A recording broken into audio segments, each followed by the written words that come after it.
Hi, hello, YouTube land. Check your clocks, it's amateur hour time. Welcome back to another episode of Danganronpa.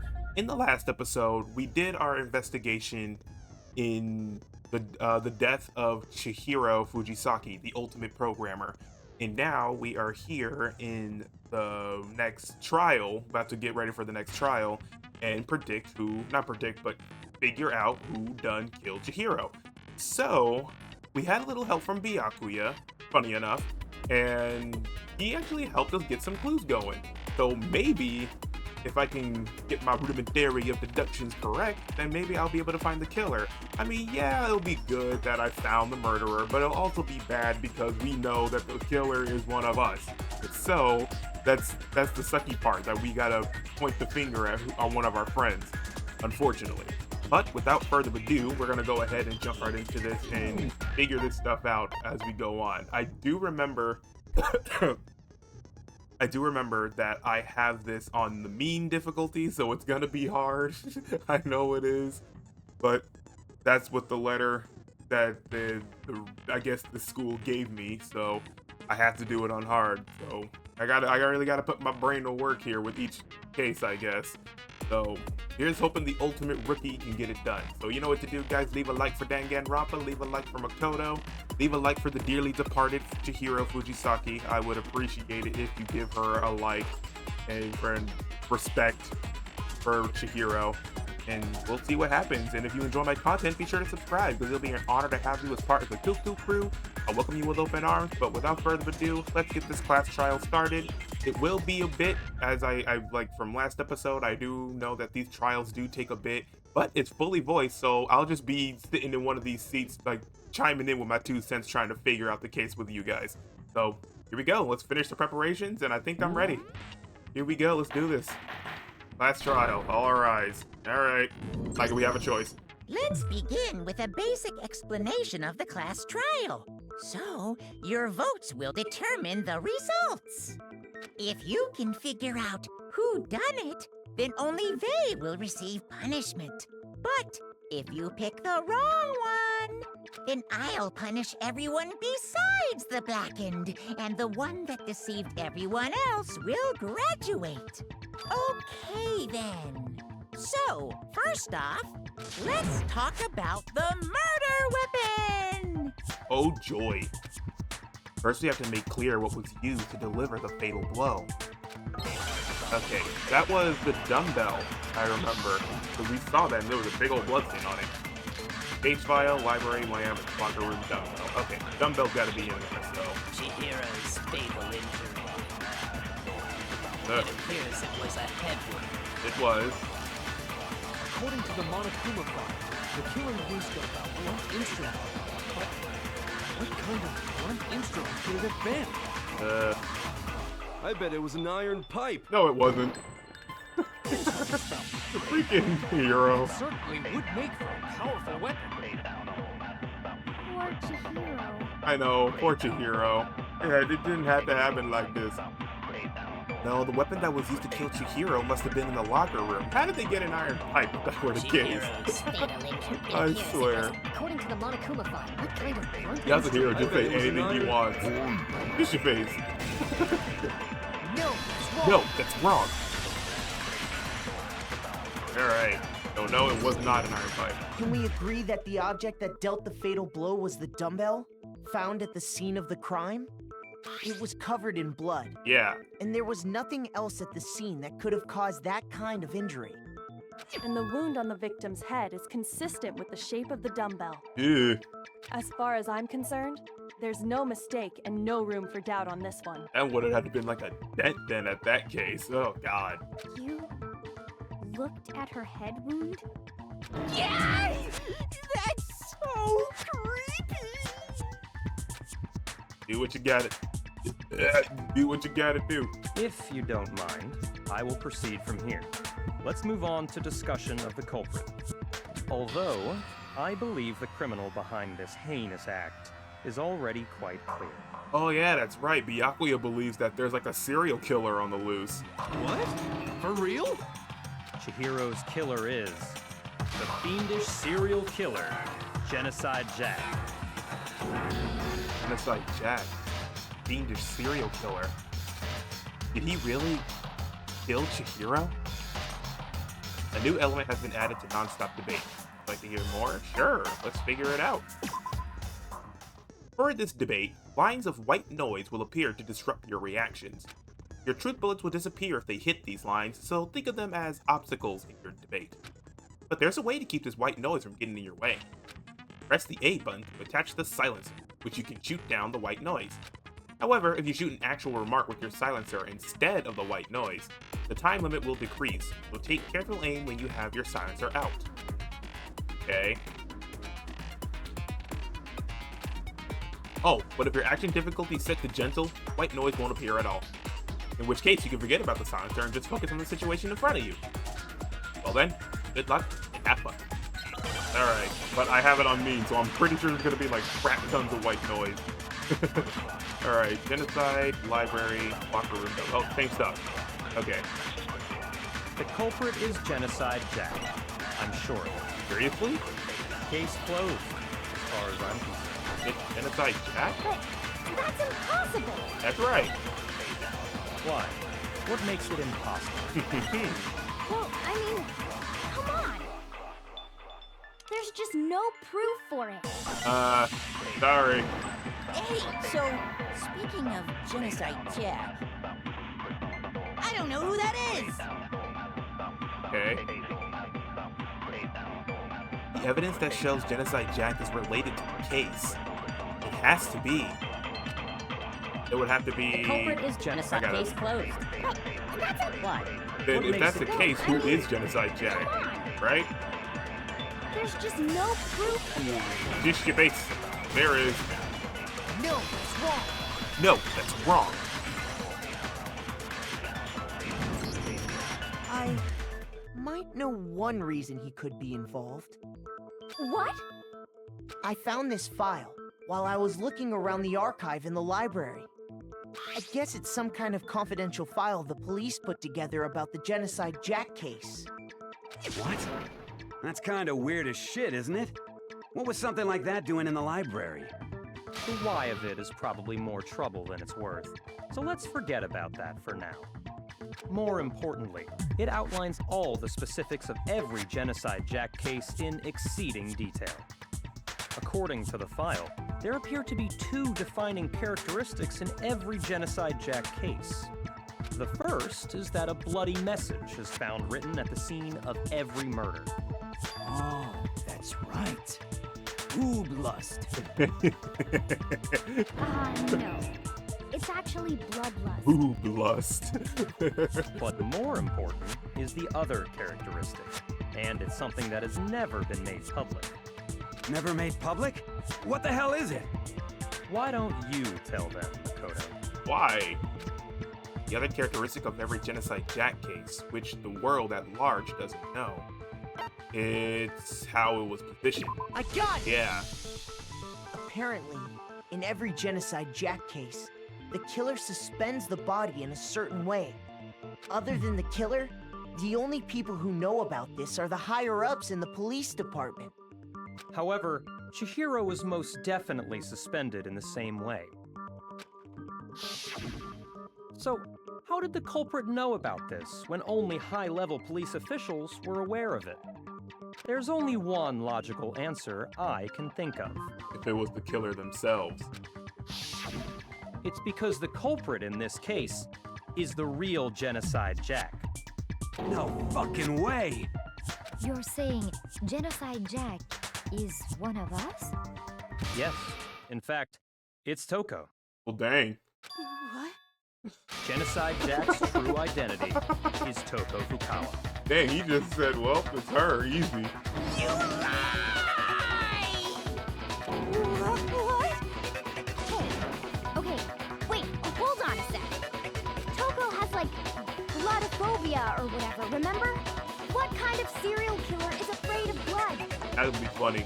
Is Toko Genocide Jack? The answer is yes and no. Another riddle? Man, why's this gotta be so complicated? It does seem like a riddle in a way, but I feel like I can just about see it. Genocide Jack is Toko, but isn't Toko. What does it mean? Okay, is, but isn't. Hangman's Gambit. Oh god. Hi. Hello. Oh god. I don't even know what to spell here. There's so many S's, I guess. How do I shoot these again? I forget. S or X? That's X. Never. S. Okay. She. She. No, another S doesn't make sense. S-H-H? No. S. Shin? Nope. Not that. Okay. Not a B. B? Give me the C. Give me the C. I want the C. B. Not another B. Oh, there's the C. Give me the C. Does that make sense? B. Oh, hold on. I want to say another Z. I mean, Z might work. Hold on, give me that. Where's the Z? Give me the Z. Come on, Makoto. There it is. Yeah, I'm right. Okay, so Gizzo? Now I Gizzo? Is it because Genocide Jack has a split personality? Yeah, that's what it is. Yeah, yeah, what is Toko, but isn't Toko, because split personality, DID. Huh?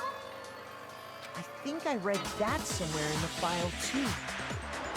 They thought that the suspect might have, what did they call it? Dissociative identity disorder. Yeah, DID. Oh, okay. But still, to go and say that about Miss Fukawa is... Perfectly acceptable. Toko's strange behavior after seeing the body is proof enough that she has a split personality. Oh, that's right. She did kind of like look kind of weird with her tongue hanging out.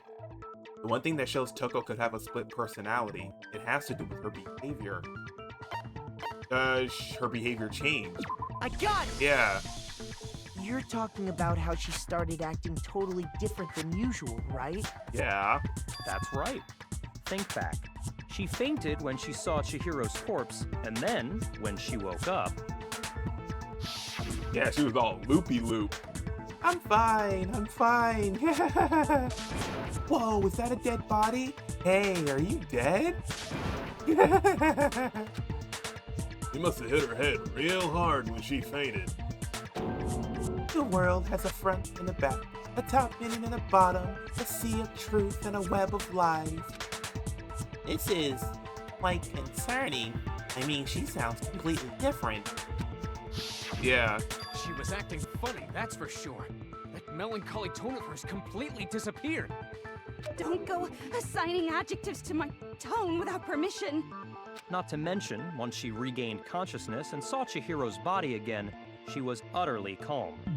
In other words, within her is one personality that can't handle blood, and one that obviously can. So when Toko trapped herself in her room, it's because she was scared of Genocide Jack? Yeah, I remember that too. I won't let Genocide Jack have control. I'll drive out the killer. Drive out the murderous fiend. The reason she locked herself in her room wasn't to keep other people from getting in. It was to keep her other personality from getting out. I'm not trapped in here with you, you're trapped in here with me. Simple as that. That's what that is. What? Toko was afraid. Afraid of the murderous fiend inside of her.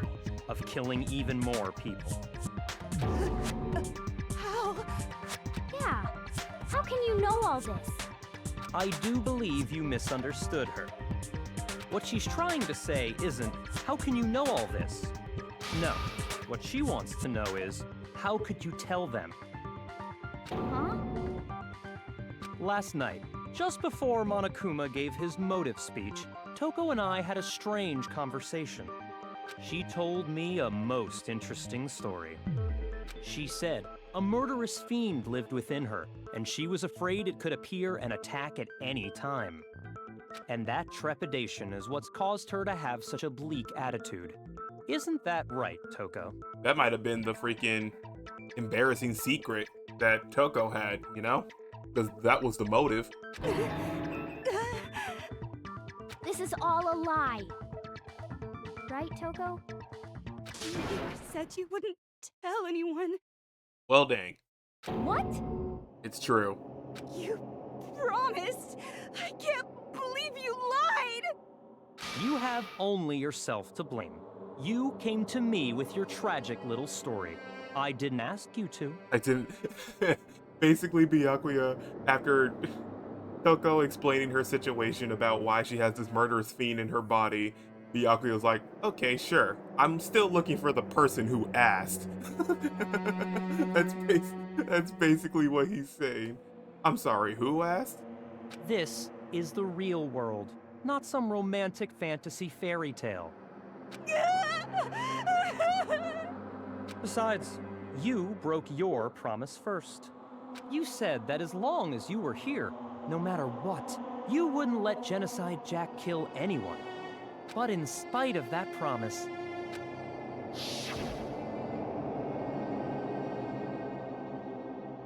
I'm sorry.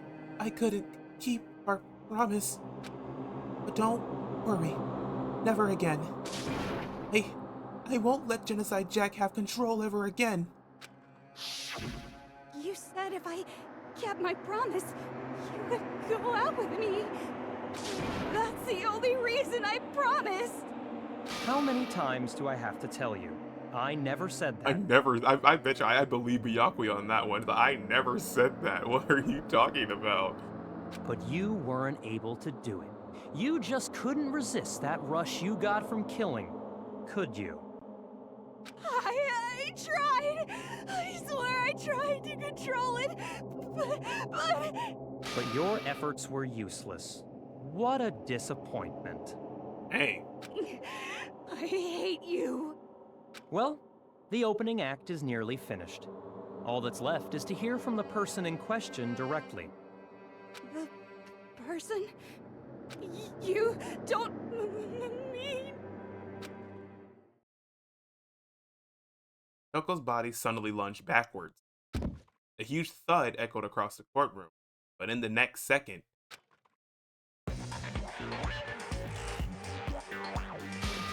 Oh god! Well, hello there! Is it me you were hoping to see?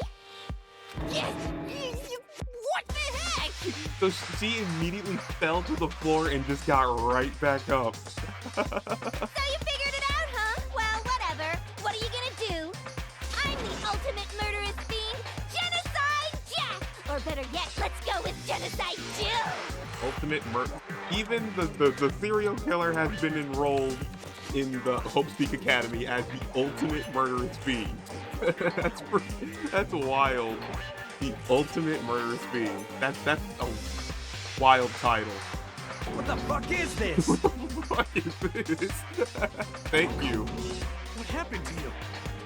Not Toko. That's a loser name. And what happened is a textbook split personality. So what if one of them happens to be a serial killer? Should turn a blind eye to one's fault. Oh god. She's so intense. Like they say, sound in murderous mind, sound in murderous body. This one is so different from the one we've come to know. Yes, well, the world is composed of a front and a back.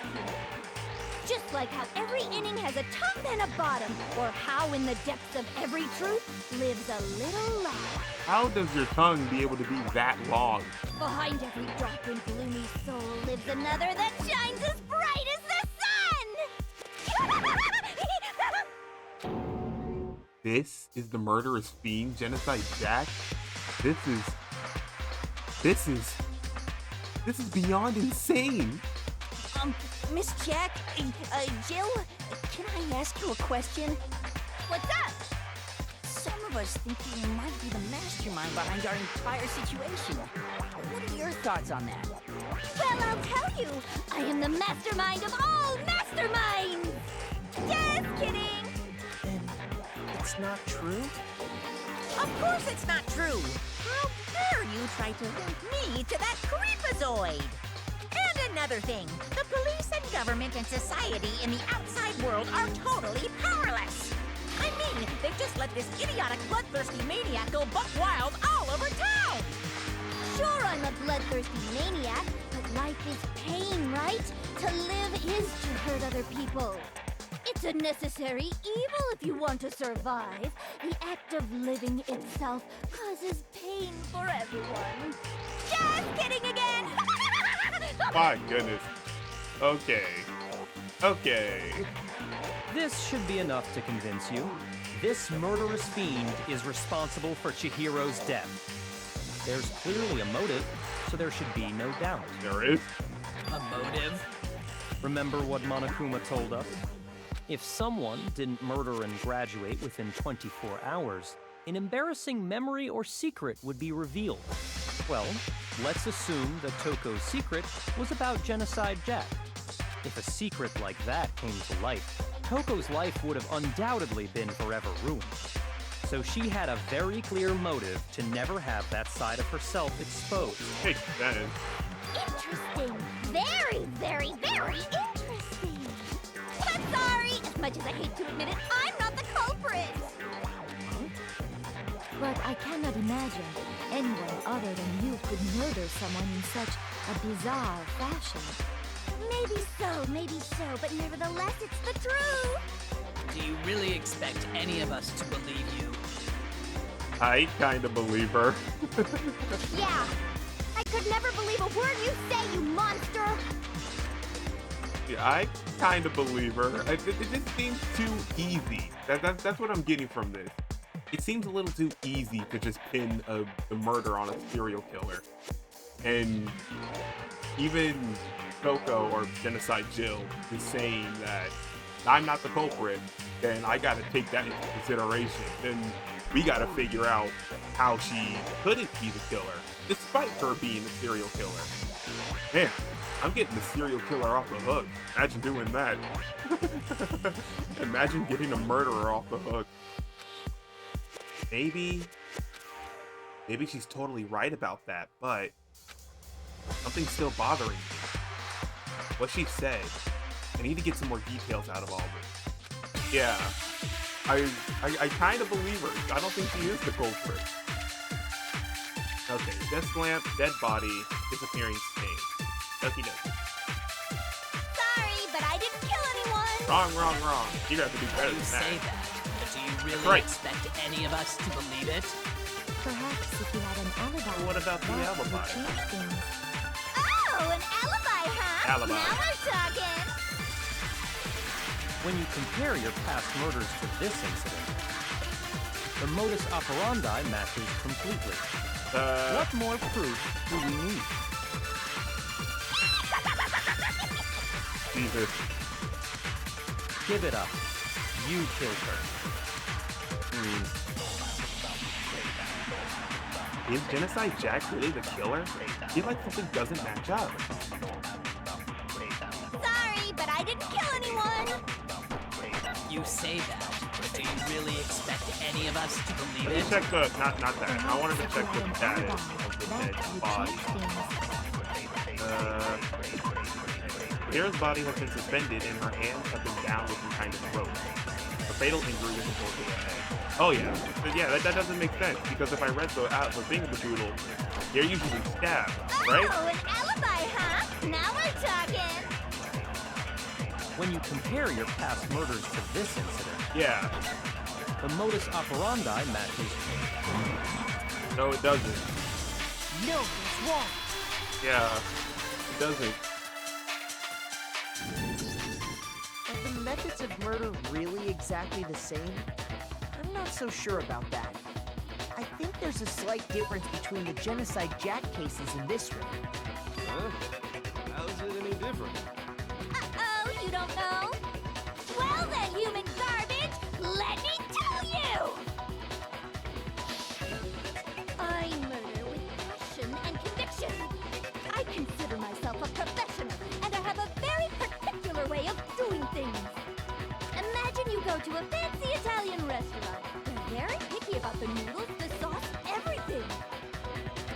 happened to Chihiro. It'd be like if that same Italian restaurant started using ragu or Chef Boyardee. Which are both very good things.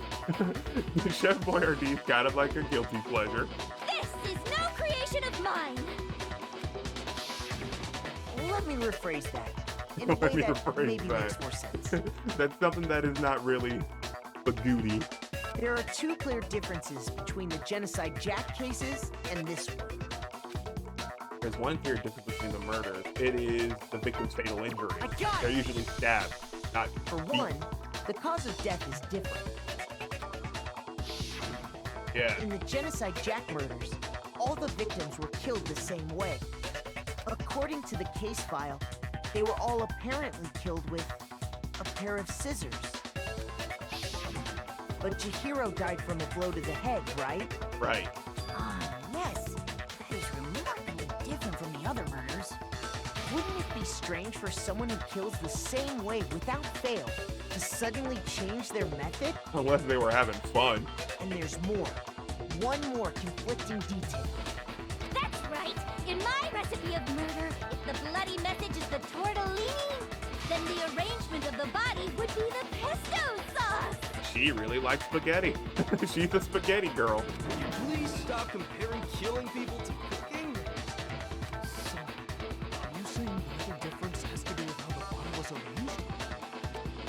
That's right. The second difference is related to how she was suspended. What was used to suspend her? I got it! Do you remember what the killer used to suspend her? It was rope. They used some kind of rope to hang her up by her wrists. But compared to Genocide Jack, What's your it's point? scissors. Well, They're stabbed. in all the previous Genocide Jack cases, something else was used to suspend them. Specifically, pairs of razor-sharp scissors. And guess what? I used my own specially designed scissors for the murders and the arrangement. Like I said, I'm a professional, so naturally I'm very picky about the tools I use. And you know what else? Big Mac said there's two differences. Big Mac? Wrong. Little Mac, baby. Big Mac, Little Mac. Baby Mac, ribs. Big Mac? Big Mac. Are you referring to me? Little Mac, baby. Listen up, Big Mac. Big There's Mac. actually one more difference. Huh? My word, you really didn't notice? Take a look at who the victims were in each Genocide Jack case. There's a pattern there, just waiting to be discovered. Pattern? Figure that out, and it'll be plain as death why I couldn't have possibly killed that little lolly girl. Let's see. There was a pattern surrounding the Genocide Jack victim. Chihiro didn't fit it? I think I figured it out. I know why she couldn't have killed Chihiro. Oh, I can't look it up. In my thingamadootle. Because Chihiro was a lover. And Chihiro was a friend. Oh, Chihiro was a girl! I got it! Right! They're all male. Because Chihiro was a girl? Yeah. All the people that were killed in Genocide Jack cases were all guys.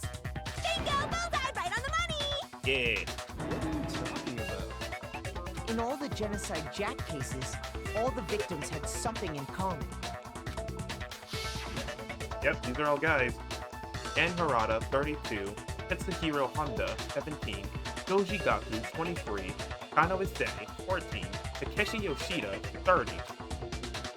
Tomasuna Taro, Takafumi Gono, Ushida Naohia, Takeshi Masamue, Yuto Yumijime. There was no end. Yeah, they're all guys. They're all guys? That's right! The people I kill with such passion and conviction are all More adorable passion. little men. More passion. As she's stabbing him. More passion. More passion. I can't believe I said it! I'm so embarrassed. The hell is wrong with you? I can't help it! I'm just a full-throttle boy-on-boy fangirl, and the movie side of me just hates it. But now I'm on the fast track to becoming a full-fledged fan madam! So since Chihiro was a girl and not an adorable little man, you wouldn't kill her? The people she finds cute, she kills. Keep that in mind, I guess. Would an Italian chef suddenly start making ramen just because they're both noodles? Don't be telling you, she loves herself some spaghetti. I have too much passion and conviction to cross that line. That's the absolute reality of the one and only. We get it. You've clearly explained your hobby and your philosophy. But that's not all there is to it. It's a different matter entirely when you're forced to kill in order to survive. Quiet, lowly cur! Lowly cur? Finally, someone talking back to him. I would never kill for a reason as petty as mere survival. And if by some fluke I did kill to survive, why would I bother with the message and arrangement? Makes It'd make me sense. the obvious suspect. Makes sense. Even a serial killer has a plan. Like, come on. That does make some amount of sense. It does. Plus, whatever reason I have for killing, I would never leave out my prized scissors. Who would go out of their way to use a big, stupid, heavy dumbbell? Maybe you used the dumbbell because you couldn't find any scissors in the school? Any scissors?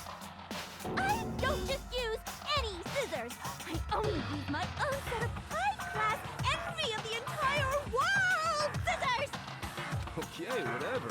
Hey, Still whatever. already in the school. Are you sure about that?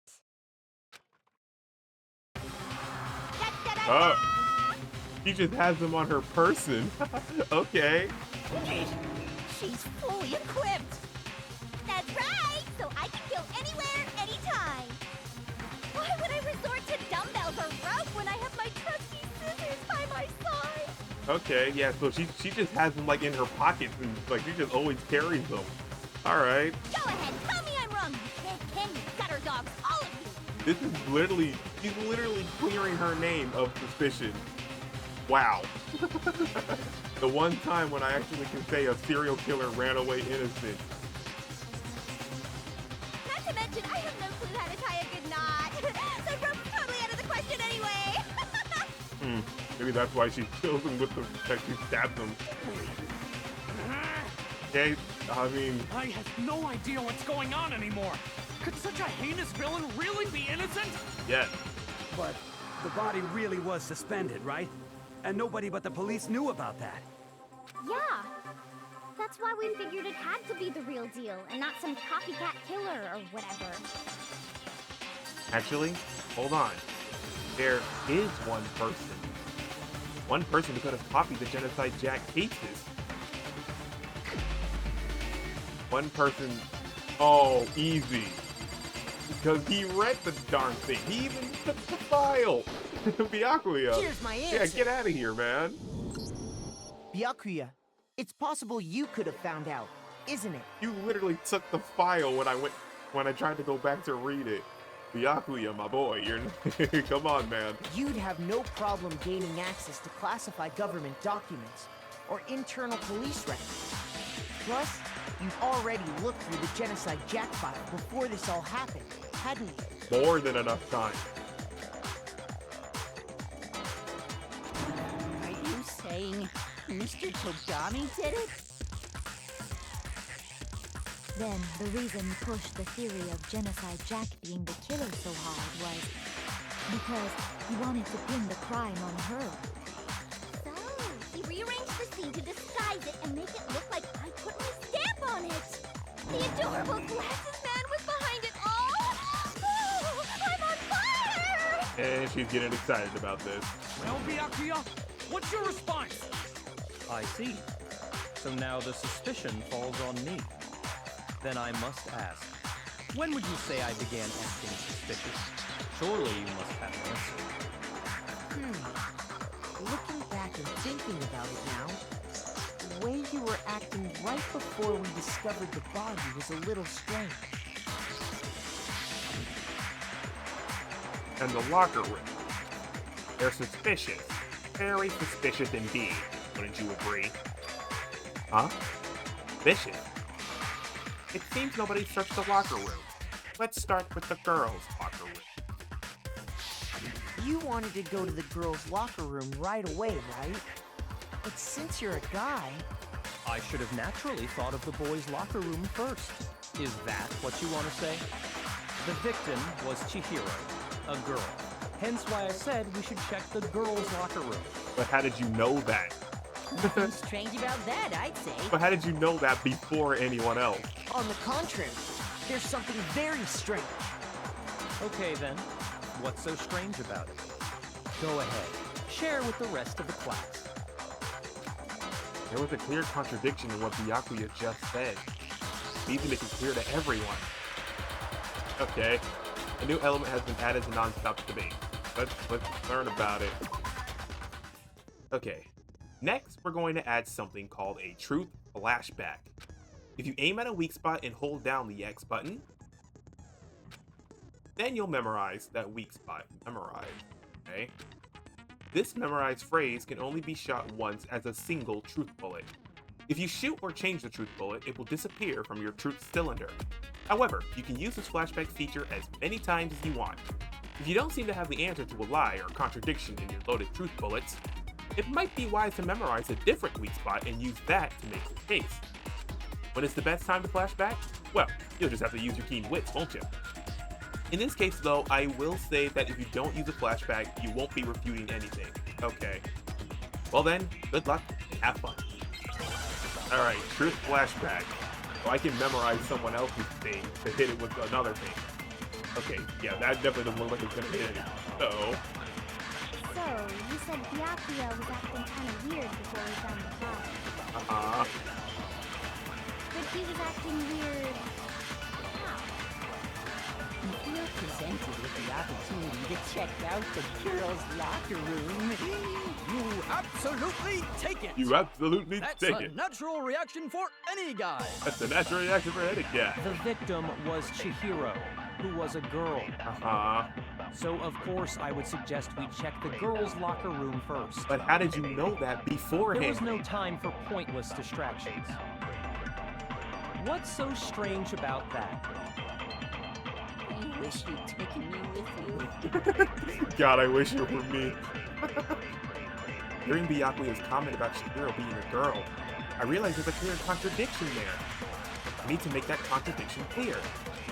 Right, how did you know about that? You said Yeah, here we go. Byakuya was acting Perfect. kind of weird before we found the file. Yeah, how did you know beforehand? If you're presented with the opportunity to... That's a natural reaction for any guy! The victim was Chihiro, who... Nope. No, it's wrong. How did you know beforehand? That's all I want to know. How did you know it was Chihiro I'll tell who you died? what's so strange about that. Because up until we actually discovered the body, we couldn't have known who the victim was. So your claim that you went to the girls' locker room first because Chihiro was the victim doesn't hold up. I see. That's a good answer, I must admit. Interesting. Very interesting indeed. But your reasoning is still too weak. Huh? What's wrong? Is that it? Surely you've got more than that. Go ahead. Show us. What's with Byakuya's attitude? It's like he doesn't even care. I've got him cornered, but he's acting like it has nothing to do with him. What's the matter? You're not finished already, are you? There must be more to it. There is. I think. Hey. There is more to it. Think about it. We just talked about the differences between this case and past Genocide Jack incidents. The proof you're looking for is hidden in there. Oh? Proof that I'm the culprit, you mean? The differences between this case and other Genocide Jack murders. The evidence that proves Byakuya is responsible is hidden in there? What could it be? Oh god. He is really making this hard. Alright. Death lamp, bless account, disappearing stain. Oh boy. Okay. What? The difference between the cases? You want me to explain it again? Please explain it. When I want to kill, I use my very own special scissors. And I use those same scissors to arrange the body. That's not something to be proud of. But Chihiro was suspended with... It was some kind of rope, was it not? That's right! It absolutely was! Was it really a rope? Then there must be something very fishy indeed about that rope. Oh. Hey, Byakuya, where'd you get it from, huh? I'd never seen that rope before in my life. Oh, shut up. No, he's wrong. Oh, man. He's really trying to make this. You are so... Oh, my goodness. Actually, I'm pretty sure you have seen it before. Because, you see, that rope, or should I say, that extension cord? Yep, it's an extension cord. He's this fan. What? An extension cord? I never seen it before in my life. How dare you? Byakuya, you've used the extension cord in the library more than once, haven't you? To read a book. And the same extension cord that was in the library all this time went missing after the murder. And there's no way someone who uses that extension cord as much as you do wouldn't discover that fact. And Byakuya must be the one who took the extension cord. I can't imagine any other possibility. That's really what you think? Then your conclusion is something like this? I killed Chihiro in the girls' locker room, then hung her up and wrote that bloody message. I intentionally made it look like Genocide Jack was behind it. Is that about right? Yeah. Doing it again. Totally calm. Totally unconcerned. As if he's not even involved. Wait. Not even involved? What's wrong? I asked you if you think that's what happened. Hell yes, that's what happened. So that's it, right? Byakuya's the killer. I don't disagree with not disagreeing. He kept calling this a game, right? So he'd be totally willing to do something like this to win. Sorry, but could we hold on just a second? I think we need to talk about this a little more. Sure. Do we really need to? We've already decided who did it. I know, but I still, know, but still. there's something that's still bothering me.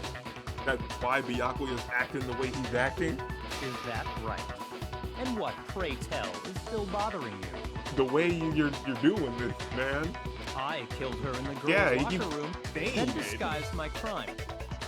Specifically, I dressed it up to make it look like it was the work of a homicidal psychopath. What about all that bothers you? The fact that you keep repeating it. Wait. What was that just now? Something's not right. Byakuya's remarks just now. There's something that concerns me. The scene of the crime? I got it! Huh. You say you killed Chihiro in the girls' locker room, right? But are you sure about that? Isn't it possible that the murder took place somewhere else? How disappointing. What kind of question is that? Even in the world of disappointments, this is a true letdown. Oh man, you don't gotta go that far. She was found dead in the girls' locker room. There is absolutely no question about that. How could the scene of the crime have been anywhere else? Well, I think it's entirely possible that she was killed somewhere else, then carried there later, along with the rest of the murder scene. The rest of the murder scene? Oh, I think that sounded like he didn't know. That was awfully specific. Was awfully Please tell me specific? you have a reason for saying all of that. I believe I do. Hey, Byakuya. Did I just take you off guard? Yeah. When the story suddenly moved to the crime scene, Byakuya, who'd been so confident up till now, maybe Byakuya never even realized that the actual scene of the crime could have been somewhere else. Yeah, he looked up like, what? But then he tried to keep it cool, like, I knew that already. Hey, don't just move on without permission. What do you mean she was killed somewhere else? Come on, Makoto. If there's any chance the murder took place somewhere else, let's see the proof. Alright, time for the ultimate lucky student and the ultimate rookie to put on their rudimentary of deduction. Evidence that shows the murder took place somewhere else. I need to focus on those things that got switched. Switch. I know it was switched. It was these things. I got it! Yeah. The proof that she was killed somewhere else is the poster that's hanging in each locker room. Your proof is some posters? You surprised? The poster in the girls' locker room was a picture of a big-boobed supermodel. But don't you think that's kind of strange? Why would the girls' locker room have a poster like that? I bet those massive jugs of hers were totally fake! Meanwhile, the boys' locker room had a poster of the super popular boy band Tornado. Again, that doesn't really seem to belong in a boys' locker room. So you're saying that maybe the posters were switched? And there's one other thing I noticed about the locker rooms. You know what I'm talking about, right, Sakura? You're referring to my protein coffee, aren't you? Protein coffee? While I was in the girls' locker room earlier, I spilled some protein coffee on the carpet. But I noticed that after the murder, the stain had been totally scrubbed away. No, it's not that the stain was scrubbed away. It was moved. Yeah, that was also switched too. Yeah. I got it! The stain on the girls' locker room carpet wasn't scrubbed away. In fact, I found it on the boys' locker room carpet. Which at first I thought was a dookie stain. That's definitely the stain from my protein coffee. Then, does that mean that the carpets were switched too? Yep. But why would anyone do that? To move the murder scene from one locker room to the other. It's certainly plausible, don't you think? In other words, in order to completely swap the scene of the crime, the bloodstained poster and carpet were moved along with the dead body.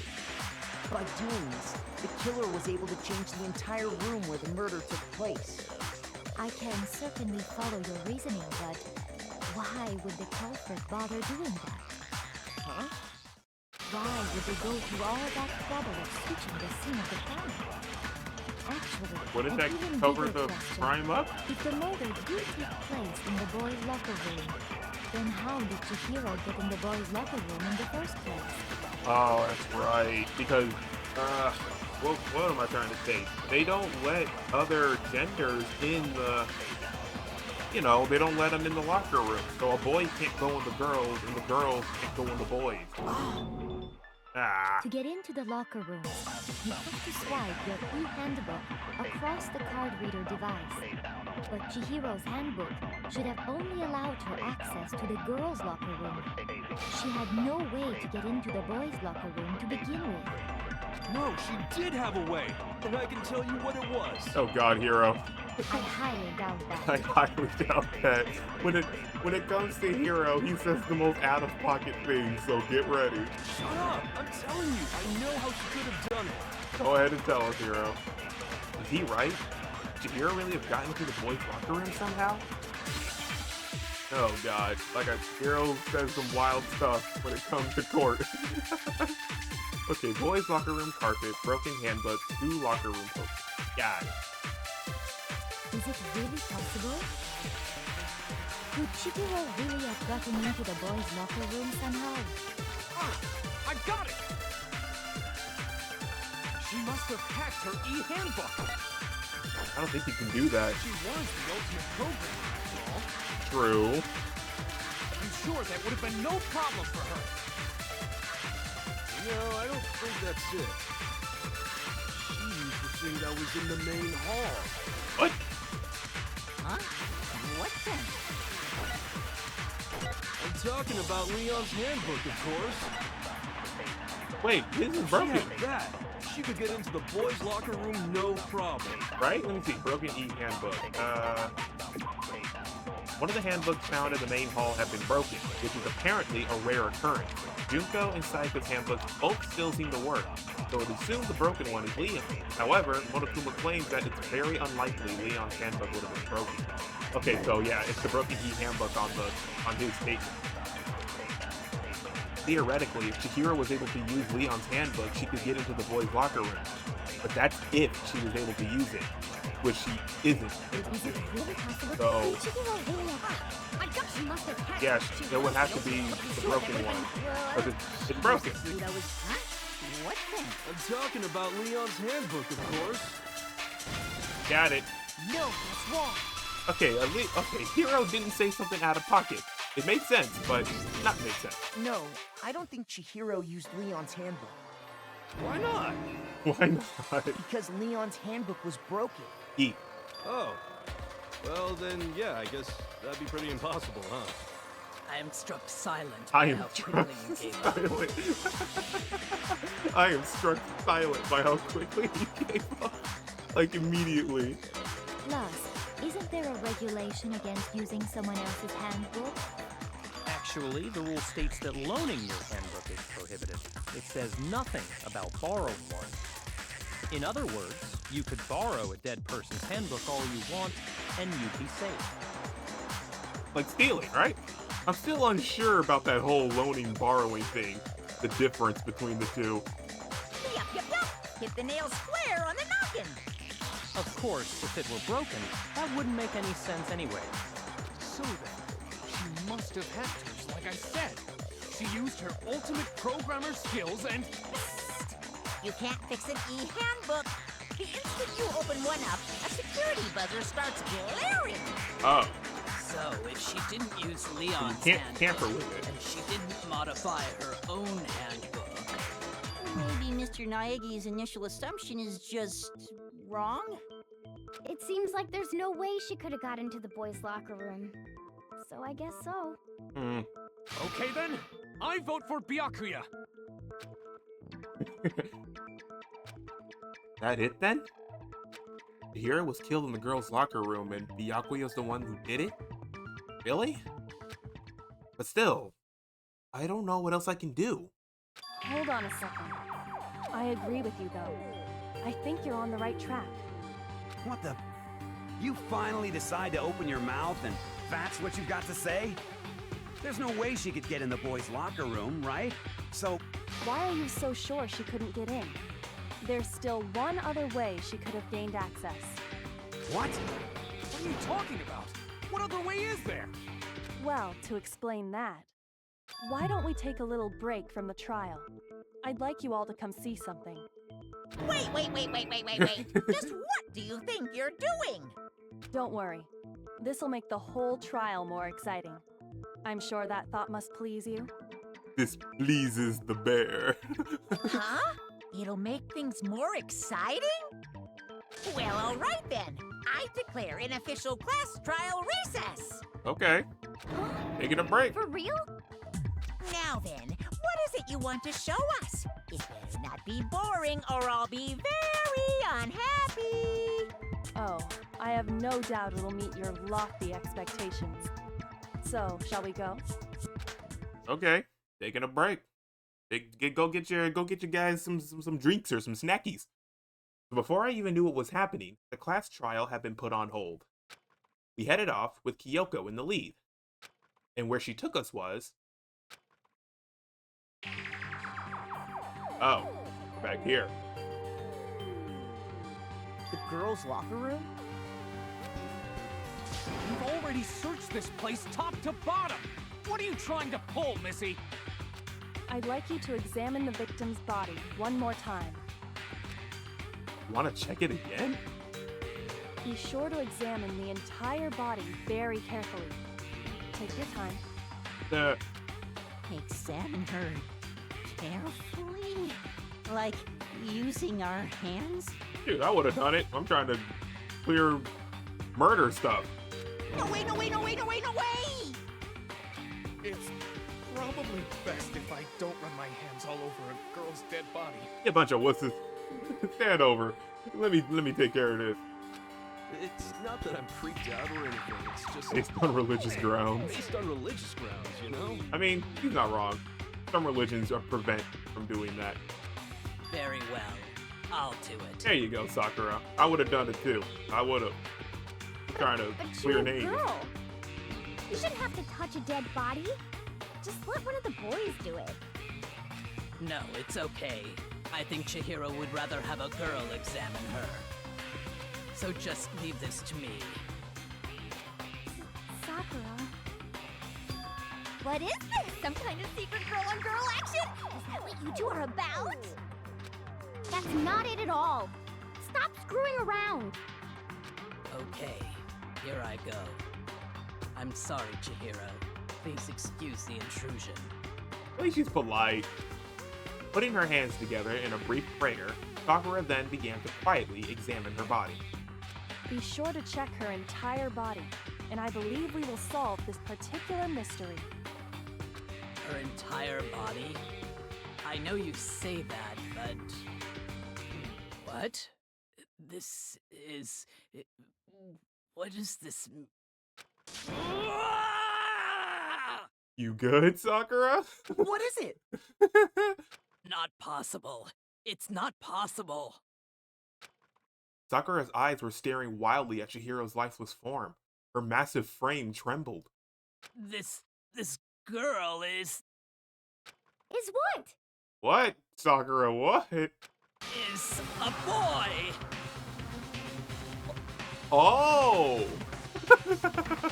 That's why she screamed. I see. So she was actually a he. Interesting. Thank you for confirming this fact.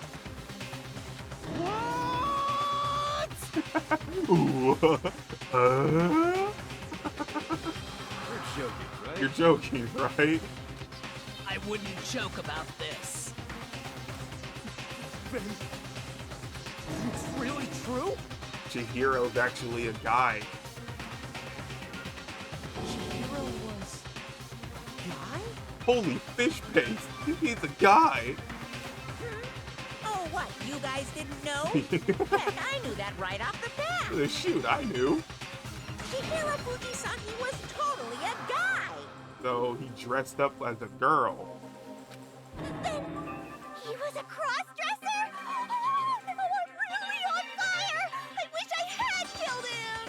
Ah, okay. Yeah, now it makes sense how Chihiro was able to get into the boys' room then. Because she was actually a he. So that's what Kyoko wanted to show everyone, huh? Interesting.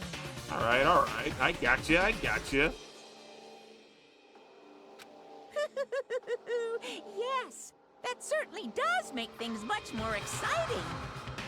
Now let's ride this wave of excitement back to the courtroom and get back to the trial. Alrighty. To the courtroom. Here we are. I do apologize for keeping you waiting. Now then, let's resume the class trial. We've all just learned of the shocking revelation that Chihiro was actually a boy. Let's pick up from there. Okie dokie. Yes, well, I don't know his reason for hiding it, but the fact is, Chihiro was not a girl, but a boy. So we can just confirm that Chihiro is a femboy. Right? Is that the proper word that I'm going for here?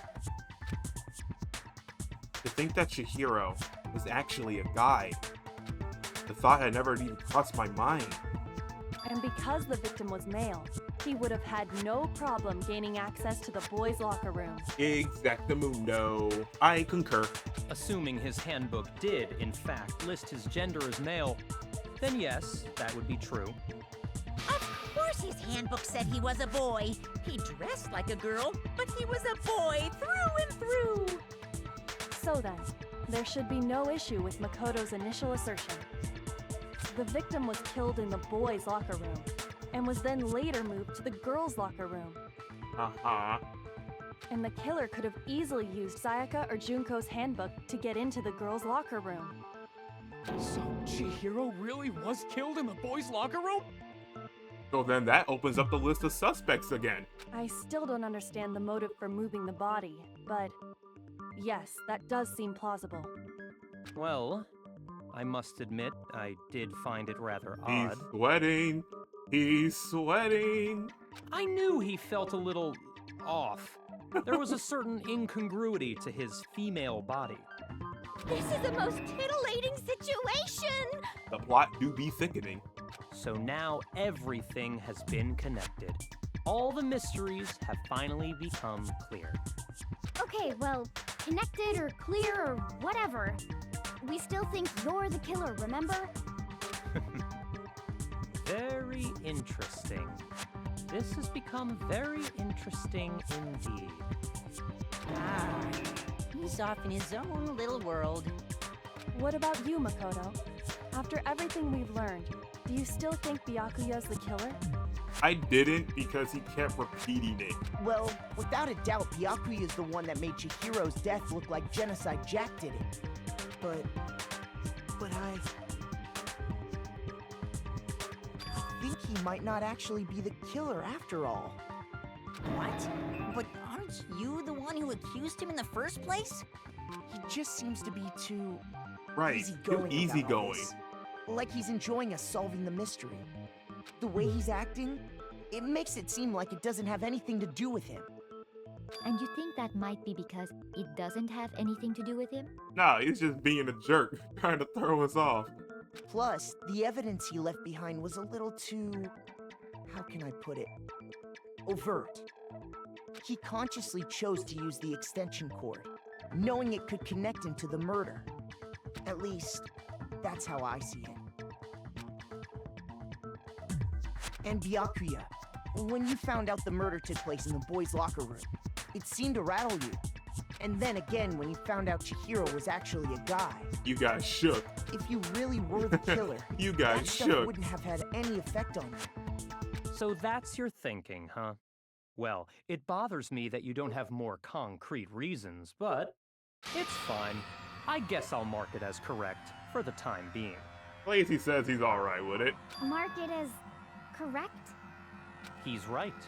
I am not the culprit. I just happened to come across the corpse in the girls' locker room and decided to alter it. Are you fucking with us right now? No, I am not effing with you right now. I'm telling you the truth. I'm not effing with you. I don't need to stain my words with such vulgarity. I'm the Akuya Togami. I have better things to say than that. No, I'm not effing with you right now. I like that. He's too refined for such taste. Well, I find it very hard to believe. Go ahead. Find it very hard to believe. You're free to be executed along with the rest of us. If you're really telling the truth, then why? Why do you do that to his body? Because we do a little trolling. We have a little bit of shenanigans in Hope Peak Academy. My reasons hardly matter right now. Uncovering the culprit is much more important, wouldn't you say? Now then, if it wasn't me, who was it? Okay, now we get back to the hard questions. Well, I don't think I can say for sure without talking about it a little more. We're seriously gonna keep going? We're all good, aren't we? I thought it was clear Byakuya did it. Well, it wasn't. No, I'm with Makoto. If there's any doubt whatsoever, we need to explore every possibility. Because if we're wrong, we all die here. That's true. Very well then. I'm with you too. Damn straight. Count me in. Let's go. Do you not have a mind of your own? He really doesn't. Of course I do. What am I, an ant or something?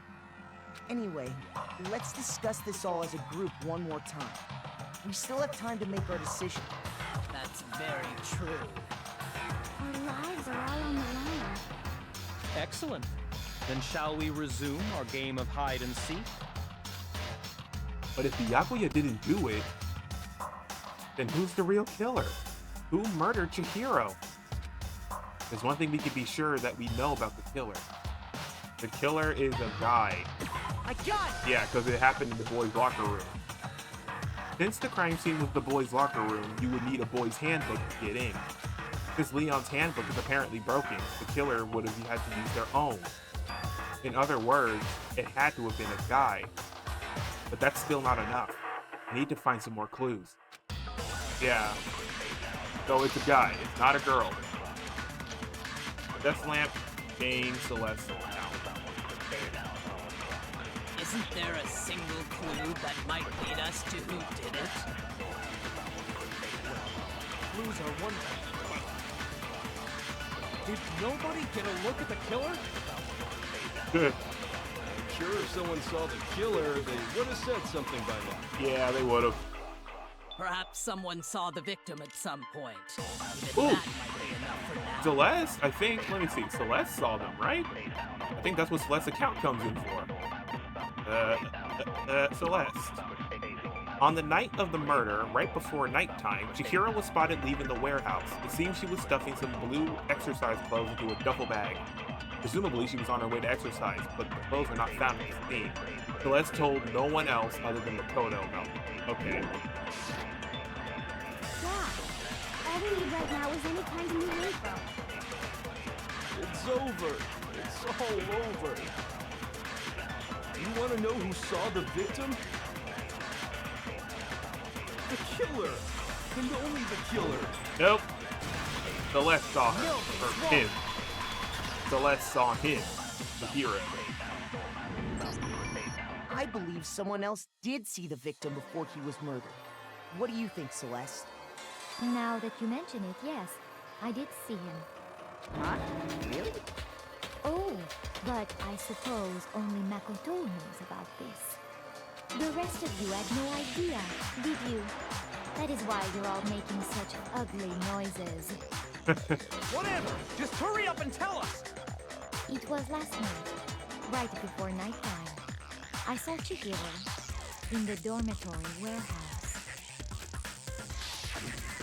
I saw him stuffing a track jacket into a duffel bag.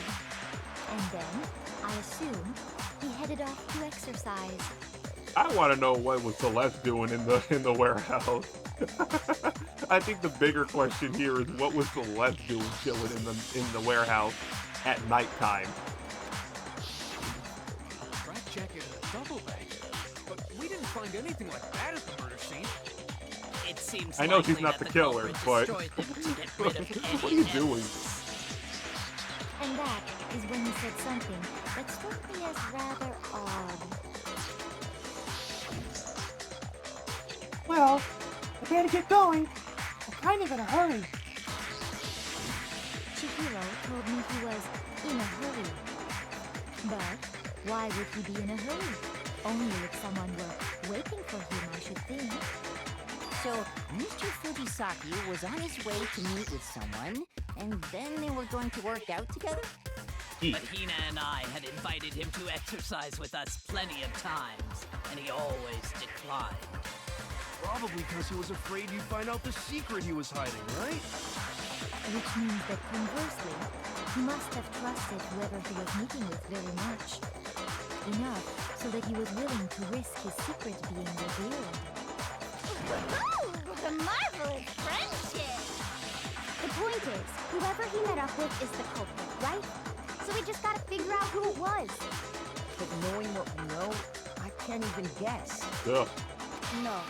You already have what you need to make the connection. I do? Huh? You know who the killer is. I do? Seriously? I don't know. Who is it? Who's the killer? Don't ask Think me. back to the track jacket and duffel bag the killer disposed of. Focus on the details of these items, and it should become obvious who was waiting for him. Are you sure about that? You really think we can figure out who did it based on two pieces of evidence that we don't have? What? You want to track down some fingerprints or something? Even if we had the equipment, we wouldn't know how to use it. That's why we read the manual. As was noted, the evidence is already gone. There's nothing to get fingerprints from. Maybe, but we can make certain inferences if we just take the time to talk it out. That's why we got context clues. Easy for you to say. But fine. Celeste, did you notice anything special about the bag or jacket? The bag was just a normal duffel bag from the warehouse. All the bags in there are the same, so I can't imagine what would make that one special. Well, if I remember right, there was a decent variety of tracksuits to choose from. Do you think there might be some connection between the culprit and Chihiro's jacket? Perhaps. Let's explore that and talk a bit more about the jacket he took. Does Chihiro's track jacket really hold some clue about the killer? Well, the track jacket's blue. That's pretty much I know what it is. Somehow, it's really hard to believe. So, it's blue. Celeste told no one but me about this. So, yeah, we'll go back to Celeste's account just in case. First of all, Does it we make, know this where make Chihiro sense? was headed. He Uh-huh. was on his way to go exercise. Right. So next we have to ask, why did he choose the specific tracksuit that he did? The blue one. What do you mean, the specific tracksuit? I got it! He picked that tracksuit because it matched the one the culprit was wearing. Yeah. So, what you're saying is, the killer was wearing the same blue tracksuit as him? Got you. My tracksuit is black. Ah, got you. He said it. I don't even have Because, a tracksuit. yeah, he said blue. It's blue, right? Yeah, yeah. Yeah. Close. Celeste had not told anyone about this. Yeah, how do you know it was a blue tracksuit? I don't even have a tracksuit. This exercising sucks. Exercising sucks. I have a white tracksuit personally. Heyo. I got it from the warehouse, if you must know. I don't think I have a tracksuit. Did any of that really help us getting closer to figuring out who the culprit is? Yes, it did. No way. Not a chance. It did. You heard him, right? What he just said without even realizing it? I did. Are you saying there's something off about what someone just said? Yes, he literally said it without him realizing it. Oh, man. What do you mean, the specific? I got it! It matched the one the culprit. So, what you're saying is, the killer was wearing... Got you. No, that's wrong. Oh, no. Oh, no. Hold on a second, Mondo. What did you just What'd say? you just say, Mondo? Huh? What'd I say? When Celeste testified a few minutes ago, she said... I saw him stuffing the track jacket into a duffel bag. And then, I assume, he headed out to exercise. Oh, she didn't say the color. She never said anything about the Yeah. jacket's color. I just saw it because it was blue, because it was like hanging out, you know? I just saw the color. She didn't say it. I didn't realize she didn't say it though. So why did you say Chihiro's blue tracksuit? Yeah, how did you know the color? What are you just... Hey, Celeste, what color was Chihiro's tracksuit? As a matter of fact, it was blue. Oh, okay, there you go. She said it. And before we began the trial, did you tell anyone that? He only told me. The only one I told about any of this was you. So how did you know that, Mondo? Then, Mondo, how did you know what color Chihiro's tracksuit was? Well, because I'm sure he saw the clothes at some point in the investigation. No, that can't be it. The bag and clothes were surely disposed of by the time we began our investigation. Then the only reason he could have known what color the tracksuit was is if he saw Cherry with it before he died. Cherry. That's the only possibility. Cherry? Are you talking about Chihiro? So, how about it? Did you see the tracksuit or didn't you? Just by chance. I just happened to see it last night. How did you see it last night? He walked past me, and he was carrying the tracksuit in his hands. No, that can't be it either. According It's to at nighttime. Celeste's testimony, She stuffed the jacket into her bag in a hurry and was almost like she was trying to hide it. Oh, and just like that, he was gone. He hid it, or when he hid it. Celeste noticed it, Chihiro made a point of making sure the jacket was completely in the bag. If you just ran into him briefly, you couldn't possibly Exactly. have seen what color If the it, tracksuit if it was was. just for a mere moment, you wouldn't have seen to recognize the color. Mondo, come on, man. It would appear you dug your own grave. He really did. Perhaps. But you handed him the shovel, didn't you? That's why you said what you did.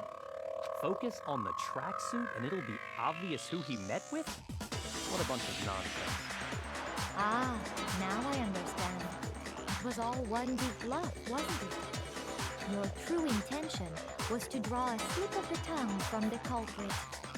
That's why you said you knew who did it, to put them on edge. That's right. However, Mondo was my target all along. Oh, dang. I had my suspicions about him from the very beginning. But why? What made you so suspicious? That's a good question. The way he talked, the way he was acting, because I hate him. The way he talked? I don't know. Oh, she's got a smile. There was a certain turning point that tipped me off. Maybe you didn't notice it, Mondo, but you tend to refer to men and women differently. You only call guys dude. For girls, it's chick. Oh, that's right. He did do that. Oh my god. Man, yeah, that's completely correct. Because when Junko, or not Junko, when Sayaka died, he said something about, I'll let you guys go figure out who killed that chick. And then when it came to Chihiro, I actually talked to Mondo twice. And he said, dude had a real complex about being weak. So, Mondo knows. And after he was killed, you happened to refer to him as dude. He did. I honestly, yeah, he was talking about Chihiro, but I just never picked up on it until when she mentioned it. Once I picked up on that, it occurred to me that Mondo knew something we didn't. Yeah, he said dude had a real complex about being weak. You notice such a tiny detail? My God, Mondo. Are you a witch? She's a witch! You're positively frightful! It's her rudimentary of deduction. No, I'm not the frightful one. Not nearly as frightful as someone capable of murdering a friend.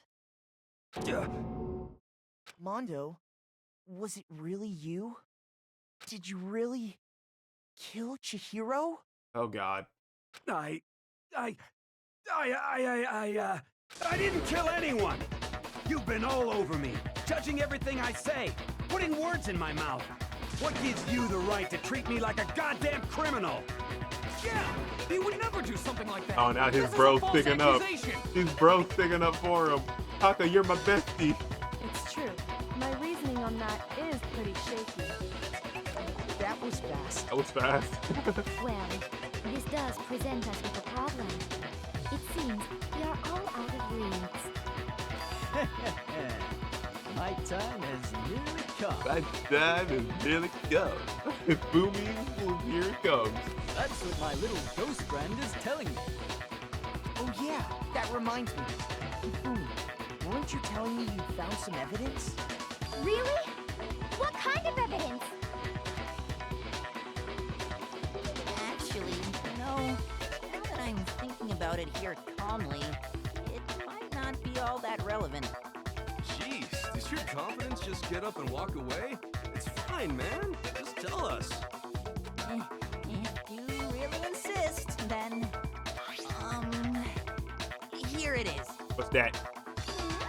What do you have there? It happens to be an e-handbook.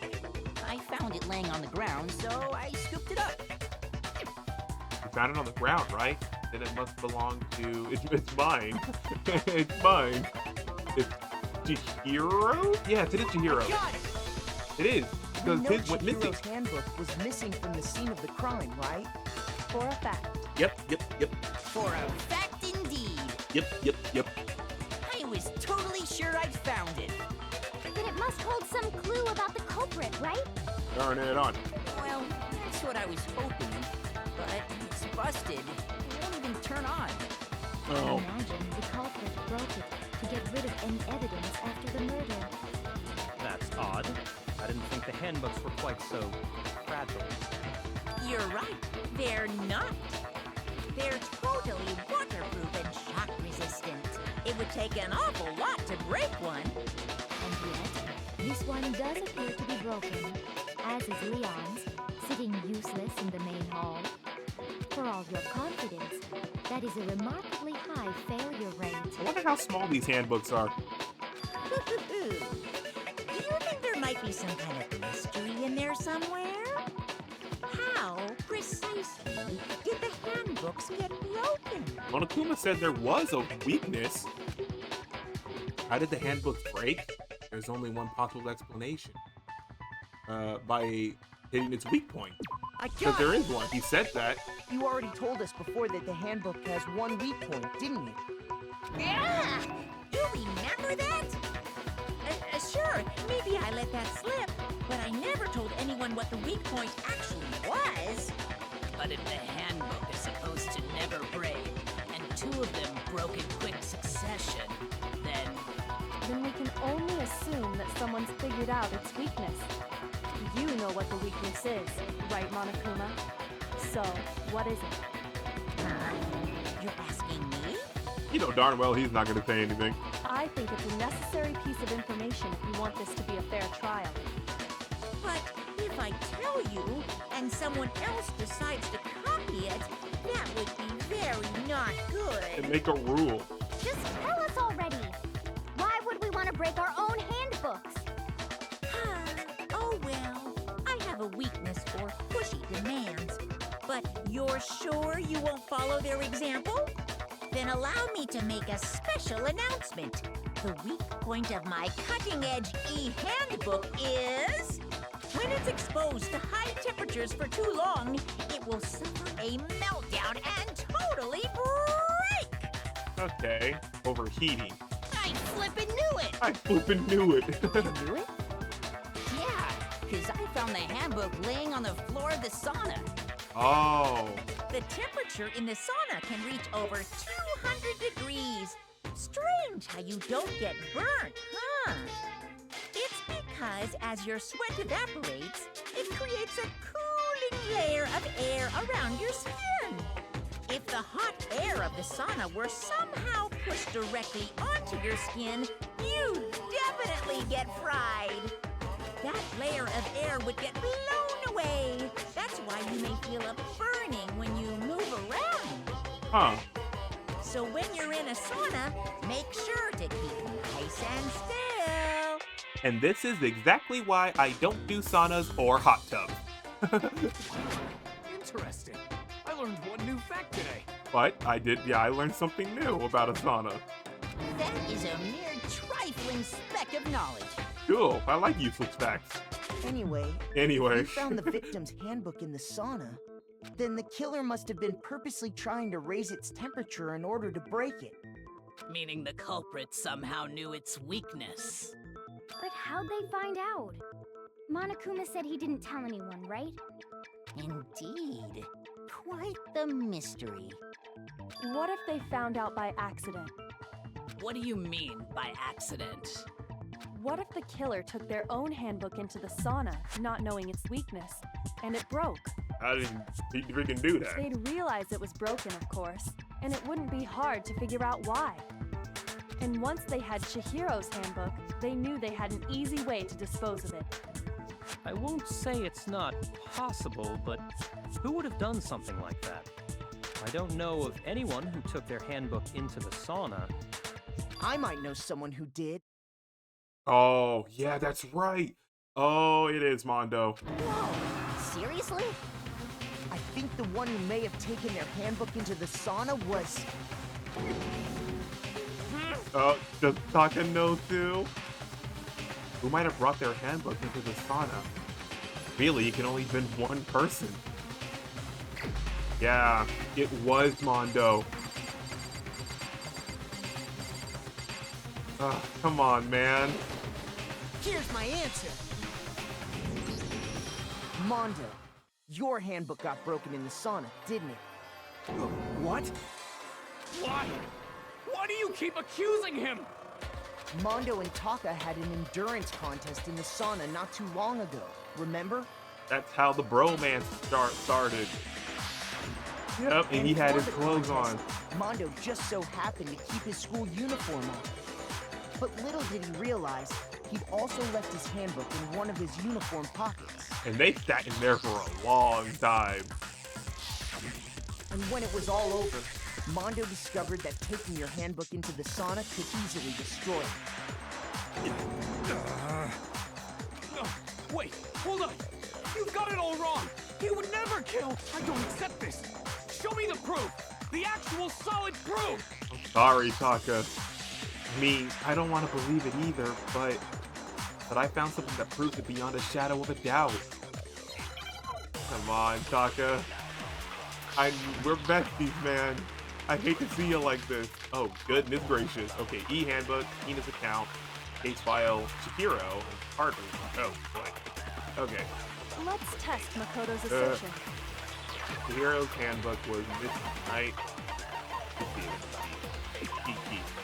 Yeah, apparently gone missing. Hina's account. That's not it. Okay. Broken? Broken, right? If what he says is correct, then Mondo, you broke your own handbook. Right. Interesting. That definitely would prove it. In other words, if Mondo's handbook is actually broken, then that proves that what Makoto said is right. Well, my goddamn handbook works just fine. Oh, God. Oh. See? Look! Makoto was wrong after all! Mondo wouldn't hurt a fly! He's really sticking up for him. Even I don't want to believe Mondo might have actually killed someone, but I found something that proves it beyond a shadow of a doubt. It would have to be the broken handbook. What he says is you broke your own hand. In other words, if Mondo... Then that proves that what Makoto said is right. Well, my god... Oh, it is the broken handbook. Yeah. So if that's the case, he's using someone else's. Mondo, the handbook you have right now, is it really yours? Yeah, is it yours? The fuck is that supposed to mean? The broken handbook that was in the main hall. Isn't that one actually yours? So he's using Leon. What the heck are you talking about? He's borrowing Leon. What I mean is, I think Mondo swapped his handbook out for one that actually works. I think he took Leon's handbook and replaced it with his own. After all, Monokuma said himself that Leon's handbook never should have broken. That's right! The punishment it suffered wasn't nearly enough to destroy it. So then, the broken handbook in the main hall is actually Mondo's, which would mean that the handbook Mondo has right now is actually Leon's, yes? But doesn't that violate the school regulation that says loaning out your handbook is prohibited? He's borrowing it. Well, now I get it. Here's how I look at it. There is a rule about loaning your handbook to another student, but if they're dead, they're not a student. Yeah, now I get the whole loaning thing just from this. It's kind I of a figured gray it out. area, I admit. But no worries. If anything, it just makes things more interesting. As such, I decree that exchanging handbooks with a corpse is not a violation of the rules. Alright, so let's say if I took Sayaka or Junko's handbook. So would that get me into the girls' locker room then, or is that still not allowed? Well, Mondo, if I'm wrong about this, you're welcome to say so. I'm happy to admit I made a mistake, but... Son of a bitch! What's wrong, bro? Come on! Tell him he's wrong! You are wrong! You have to be wrong!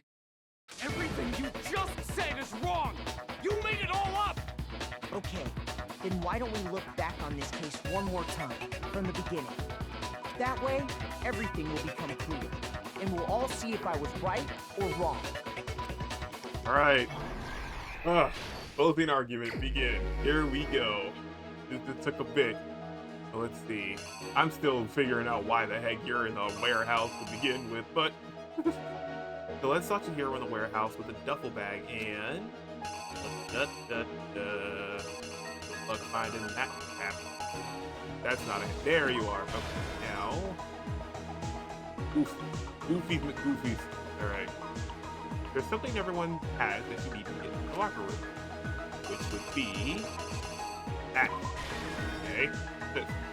Which locker room did Chihiro go into? Chihiro went into the boy. Is that boy? That says girl. So, where do the boy be? There you are. Okay. weapon the killer used was this. Got it. Looking good so far, I hope. As the murder took place, some blood splattered onto something hidden. That would be... that. Sorry, little lady, but you've got blood on you. There's no one here. To disguise the truth, the killer switched around the carpet as well as something else. That one. Okay. I think there's more pieces missing. Wait a second. Why does that look familiar to this? Hold on a mo. Did I get it wrong? No, it's not. That's Chihiro's hand. Okay. Say it again. Which locker room did the killer move to? Okay, now we can put in that. And then the killer took something from the other locker room and switched it. Which was... not that.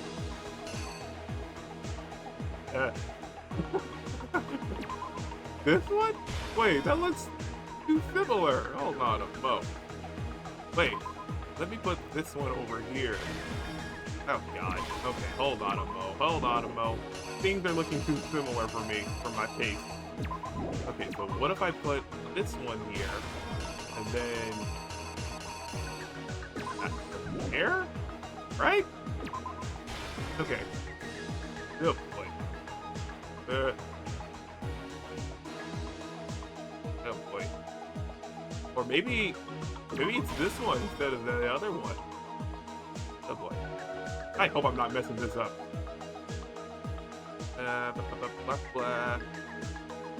Yep. Okay. Okay, now Byakuya is showing up to we do a little bit of shenanigans in Hope Speed. What was the Byakuya brought to the murder scene? That would have been this. And then when Byakuya arrived on the scene, what did he use to disguise what had happened? Did he that thing? Where did the killer go after they were done? They went to the sauna. Right? That's the door. Yeah, here we are. Boom. Last thing. When the handbook got thrown into the sauna room, what happened? That. Alright, I think we got everything. Okie dokie, here we go. The killer is you! Act 1. First, let's take a look back to before the incident. Sha-sha. Last night, Celeste saw Chihiro in the warehouse, correct? At the time, she was apparently stuffing something into a duffel bag. Oh, dude. What's in the baggy bag? That something was a blue tracksuit. You can confirm this, right, Celeste? Hey, Act 2. With bag in hand, Chihiro headed out, even though it was officially nighttime. She made her way to the locker room, specifically the boys' locker room. But how could the victim, who was apparently a girl, access the boys' locker room?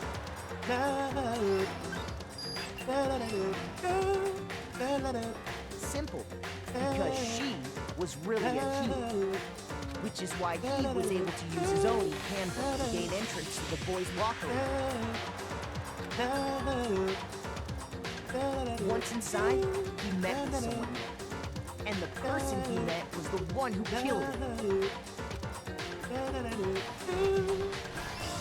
Oh, I was right. Ah! It seems likely that the killer grabbed the nearby dumbbell, approached the unsuspecting Chihiro, blocked him. Ah, and then there's a crunch. No. That. And that's where the bloodstains on the poster and carpeting in the boys' locker room came from. Dang, that's a big dumbbell too. Oh my god. I hope it was instantaneous.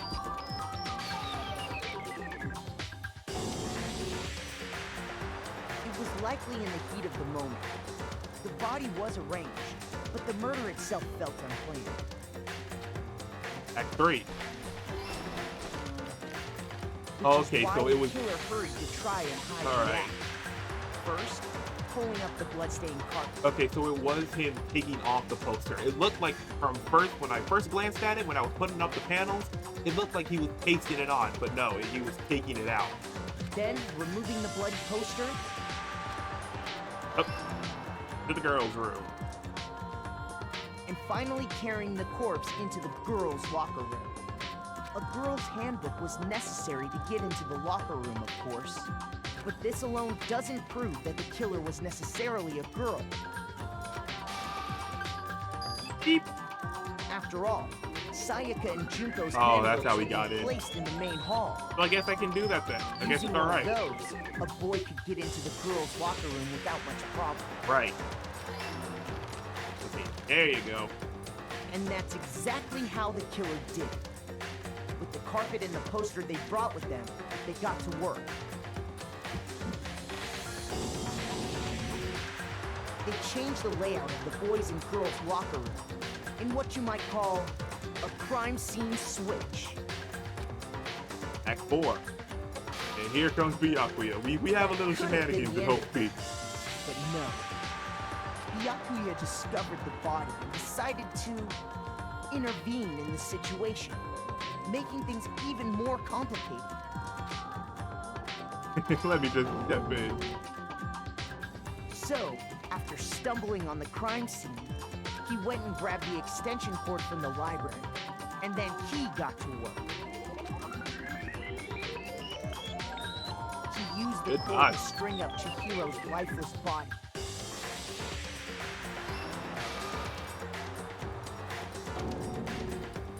Then, using the victim's own blood, he left a grisly message there at the scene of the crime. He wanted to create the illusion that Genocide Jack was responsible for the slaughter. Act 5.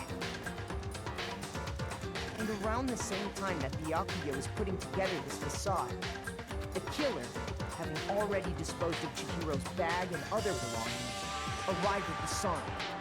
There, they planned to destroy the last piece of evidence, Chihiro's handbook.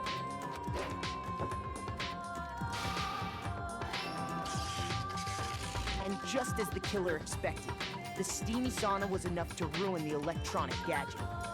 Somehow, the killer knew that the handbook couldn't stand up to the heat of the sauna. And the reason they knew that is because the sauna had already wrecked their own handbook. And that's how it all played out. And who was responsible for it all?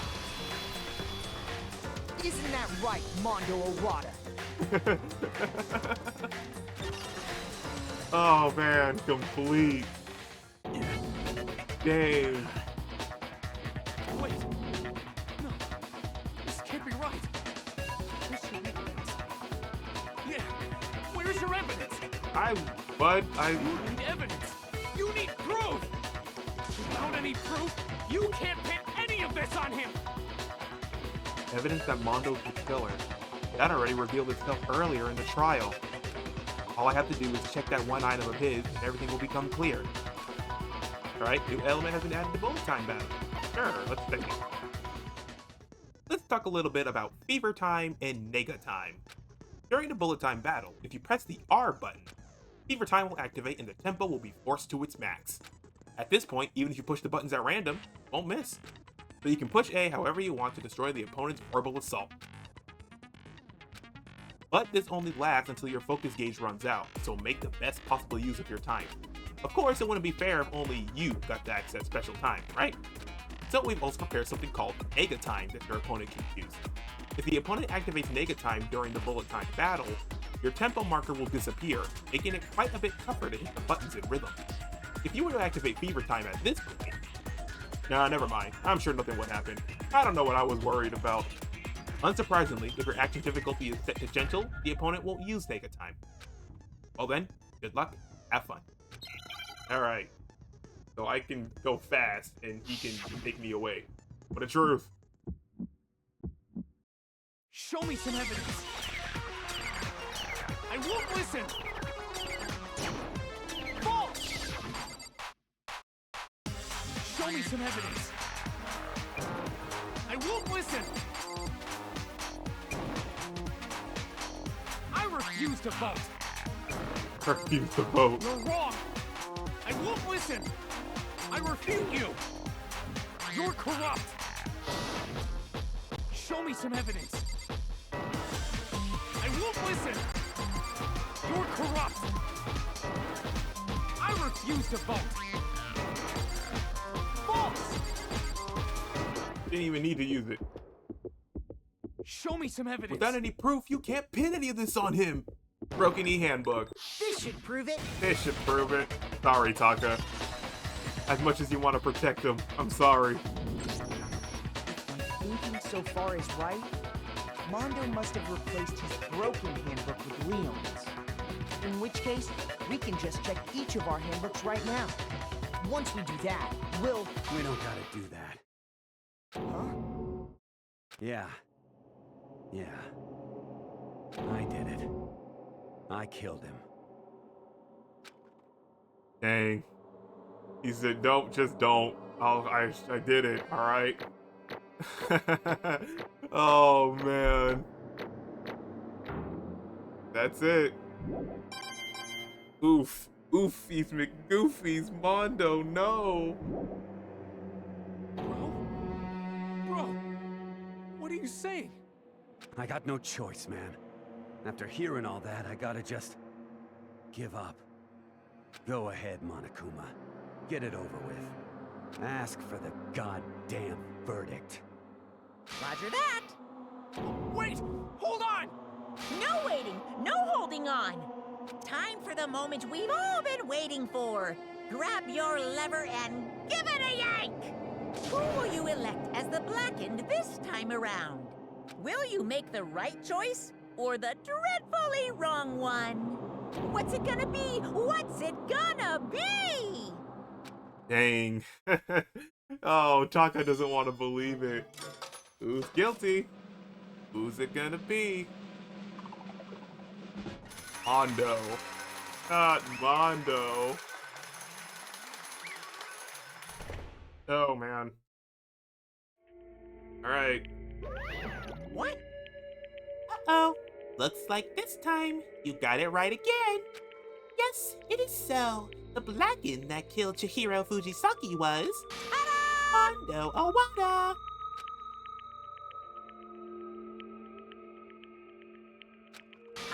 Unbelievable. In case you're wondering, the vote was not unanimous. Iyotaka chose the wrong answer. You're treading very close to the danger zone, Mr. Ishimaru. You need to be more careful. I refuse to believe it. There's no way. No way he would kill someone. Sorry. Sorry. What is this? Why are you apologizing? Why? Why? Why? Why?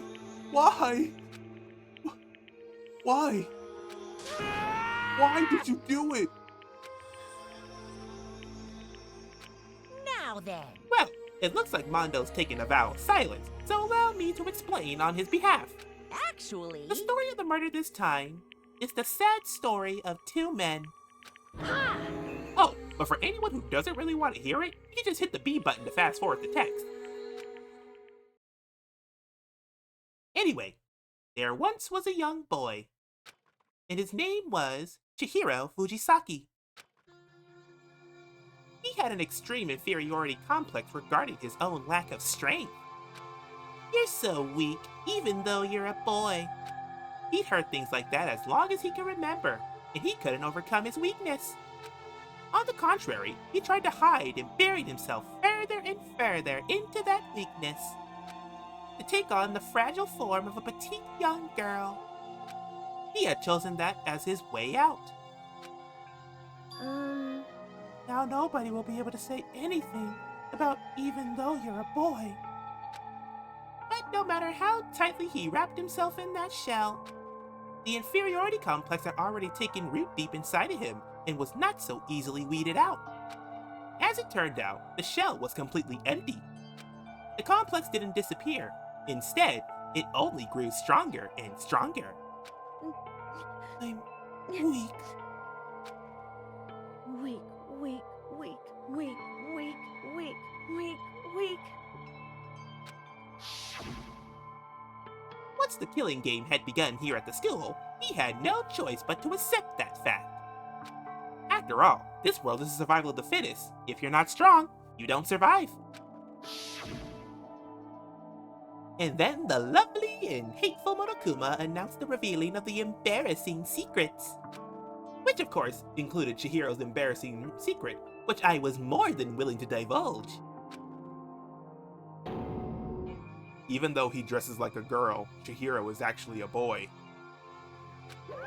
Hey, And that was something Chihiro couldn't let anyone find out, no matter the cost. If it was that reveal, it would be the end. The hardened shell would crack, the armor would fall away. Without a doubt, those around him would torture him more than ever before. Everyone figured being thrust into such a dilemma must have sent him spiraling into despair. What? And yet... I'm sorry. Sorry. I don't really want to talk about it right now. But I also don't want to leave things the way they are, so maybe I can talk about it later. After I try my best to become strong, then I can tell everyone. Annoyingly, he used the threat of discovery to motivate himself to become stronger. That's right. Now's my chance. I want to change. I'm going to get stronger and accept who I am. Strong enough so that when someone says, even though you're a boy, I'll be okay. I'll get better. With that thought in the front of his mind, he resolved to take immediate action. And so... that day, he made a commitment to begin exercising. He was prepared to retrain his mind and body. But sadly, that would be the first and only chance he would get at it. Hey, When he decided to start exercising, he thought it would be good to ask for someone's help. But he wanted to tell that person his secret first, and then ask them to help from there. And the person he went to... Yeah, that's right. Was me. Yep, it sure was. The biker gang fella had been painfully clear about how important his manly promises were. So Chihiro probably figured that even if he confided in Mondo, his honor would make him keep the secret. Plus, Mr. Macho Mondo was the very symbol of a strong man that Chihiro had always aspired to. Maybe talking to Mondo about it will help give me some courage. Wait, that's Chihiro. That's Chihiro. So he went and asked Mondo to help him to become strong. Because that's Chihiro, I guess. That was his aspiration. And he thought that only with Mondo's support would he ever be able to come close to that. Correct. So then, that must be why Mondo did what he did. To keep the promise he made to Chihiro. Huh? Did what he did? You mean that's why Mondo carried Chihiro from the boys' locker room into the girls' locker room? Indeed. Yes, that's exactly what I mean. Wasn't that the cover-up for what he'd done? Certainly. That could have been part of it, but I don't think that was the main reason. The real purpose was to keep the promise between men he made to Chihiro. But how does moving the body keep his secret? Because if everyone knew he'd been killed in the boys' locker room, then everyone would have been arguing about how she got into the boys' locker room, right? Once that started up, at least a few of us would have been immediately begun to suspect his identity. So, he tried to protect Chihiro's secret by putting him in the girls' locker room and stealing his handbook. See? Then, Mondo did all that to keep the promise he made to Chihiro, who he also killed? Why would he do that? The more I hear you talk, the more I don't understand. I mean, you guys trusted each other, right? So why? Why did you? Cause, no matter what, I didn't want anyone to know. I knew it. So that's what triggered it after all. The possibility of having your embarrassing memories and secrets exposed. What is this? That's impossible. Nothing could have been that bad. Something he didn't want anyone to know, even if it meant killing someone? You're wrong! Is impossible. Don't make me repeat How myself. many times must I repeat myself? To judge others by your own standard is the height of folly. Even if you can't comprehend it, he obviously can. That's all there is to it. Well, while we're on the subject, why don't I tell you? That embarrassing memory, that secret he didn't want anyone to know. Hey, You know what Mondo did? He killed his own brother.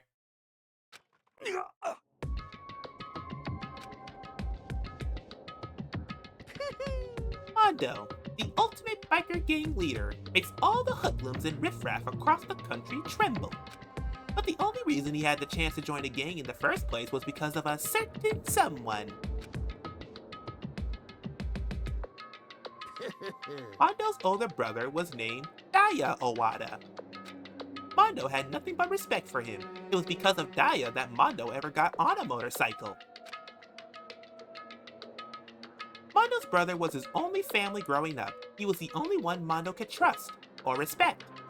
He wanted to measure up to his big brother, so he imitated him in everything he did. Mondo was the epitome of the starry-eyed kid brother. Basically Mario and Luigi. This is literally what this is. Meanwhile, the charismatic older brother had put together a local motorcycle gang. And before anyone knew it, it had grown into the biggest biker gang in the country. Daya, the older brother, #1 in the gang, and his #2, his younger brother, Mondo. In the beginning, everything was peaches and gravy. But when Mondo started to think about how he would have to take over the gang from his brother someday, his brother's greatness and reputation began to gnaw on Mondo's very soul. The kid's gonna take over for Daya, huh? Daya created this gang with his bare hands. Mondo's just along for the ride. Someone like that really be our leader? All that'll do is just make the gang look bad. Almost every day, Mondo heard the gossip and whispers of the other members of the gang. Which is why... I just... Gotta get stronger. Stronger than Daya. Once. Just one time. No matter what. Gotta win. Don't fuck with me. I don't care what it takes. I gotta come out on top. And on the night of his amazing brother's retirement ceremony, Mondo challenged him to a street race. But during the race, tragedy struck. The kid brother pushed ahead with reckless abandon, eager for victory, and dashed into oncoming traffic. But suddenly... Oh, he kicked him out the way.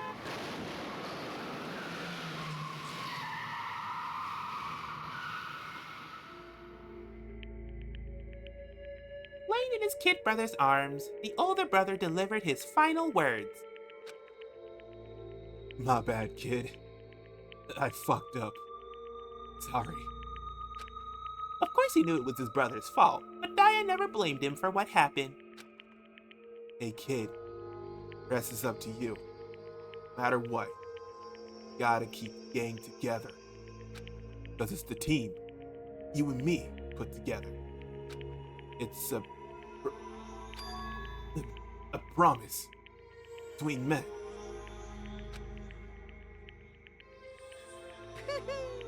He decided to hide the truth of what happened from everyone else in the gang. In order to keep the gang together and to keep the promise to his brother, he could never admit to anyone that it was his own weakness that had caused the accident. And as a result, the team was made even stronger under the banner of the kid who bested his big brother. Dai was gonna lose to this kid brother, so he got stupid and got himself killed. That became the explanation for what happened. Mondo's lie became the truth. He wanted to lead the team so bad, he was willing to tell all kinds of lies about his brother. I just... Strong. Strong, strong, strong, strong, strong. And yet, as soon as our killing game began, he realized no matter how tough he pretended to be, he was just another weakling that could die in an instant. And then the lovely, the hateful Monokuma announced the revealing of the embarrassing secrets. At that point, it was clear I would have had no problem shedding light on his secret. Mondo killed his own older brother. No matter what, couldn't let the other gang members find out. If that happened, everything would have been ruined. Everything me and my brother had worked to create would have been destroyed. His death, all the guilt I've been carrying around, it all would have been for nothing. So that's why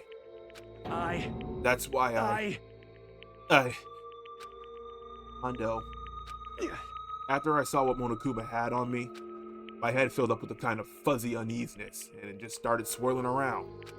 I never felt anything like it before. I didn't know what to do about it. I wasn't sure what to think or say, but after a while, that fuzzy uneasiness turned itself into a rock-hard lump of anxiety way down in my stomach.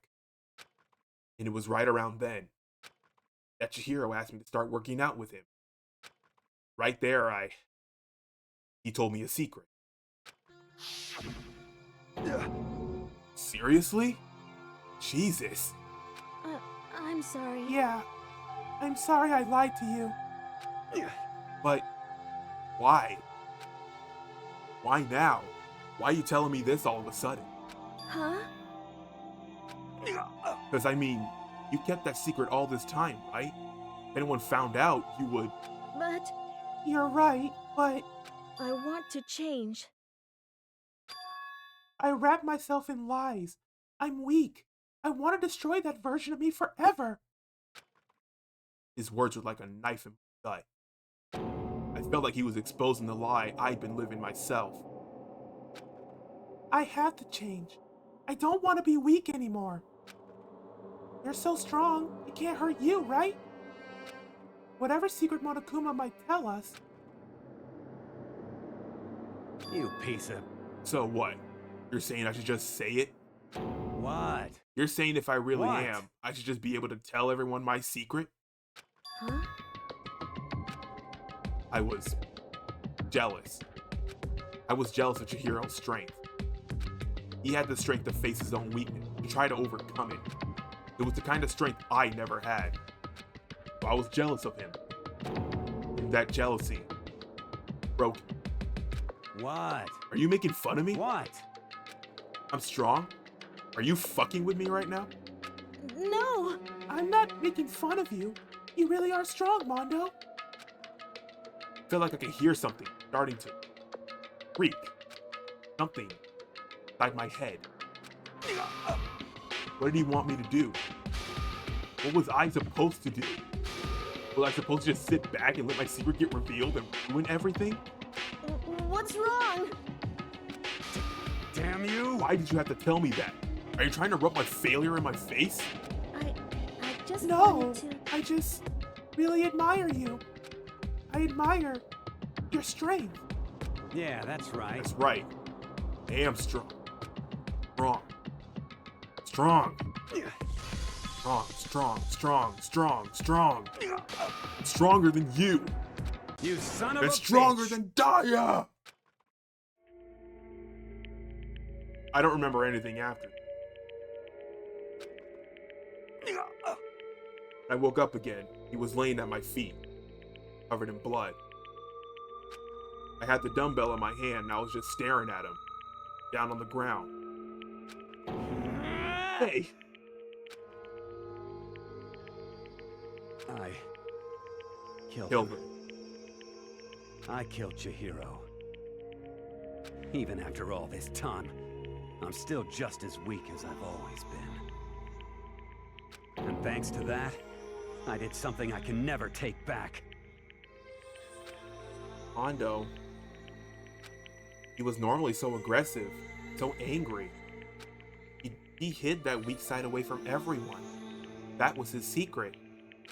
A weakness like that lived in a heart like his, and it turned him cold-blooded.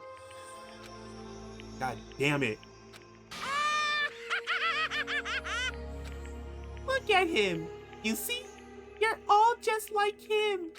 Or a secret from the past. Or a memory. For that, he killed another living human in cold blood. He couldn't cut free of his regrets from the outside world. He doesn't know what true strength is. Do you see hope anywhere in there? Because I sure don't. You bastard. Shut up, you son of a bitch! Go ahead, say that again. I dare you. Yep. Okay, I'll say it as many times as I want. Is what I want to say. But unfortunately, I can't do that right now because the time for punishing is fast approaching. Punishing? It can't be. You mean execution? Well now. But I promised you, right? Well now. That's what I promised you, right? The Blackened that disturbs the peace will be punished. Ridiculous. Hold on. Now then, I prepared a very special punishment. For Mondo Owada, the ultimate fighting game here. No, wait. Let's give it everything we've got. It's punishment time! I said wait.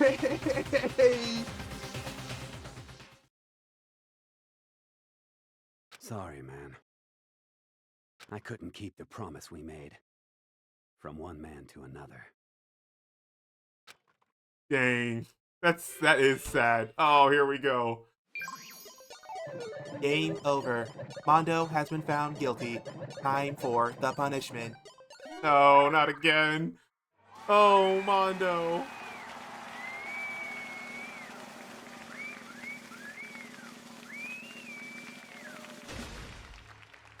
Oh, he's tied up on his bike. Oh, man. What even is this? Huh.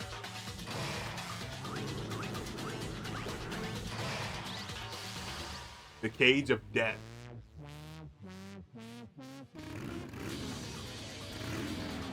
He's legit tied up to his bike, his own bike. Oh. Okay. I mean, makes sense, because he's... Oh, that will make me so... Oh, he's going fast, too.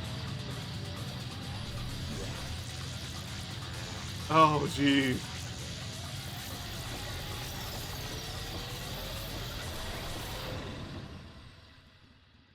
Okay. Tuckered him out. Where's Mondo? Where'd he go?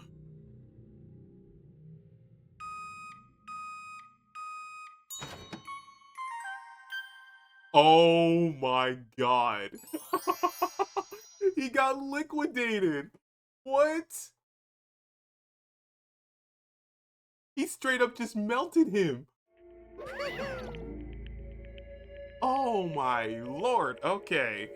That was actually worse than I expected. Laugh at death, and your soul will forever be at peace.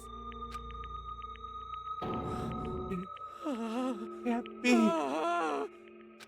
My brother. Yeah, that was his bro, and this is my bestie. I'm seeing him break.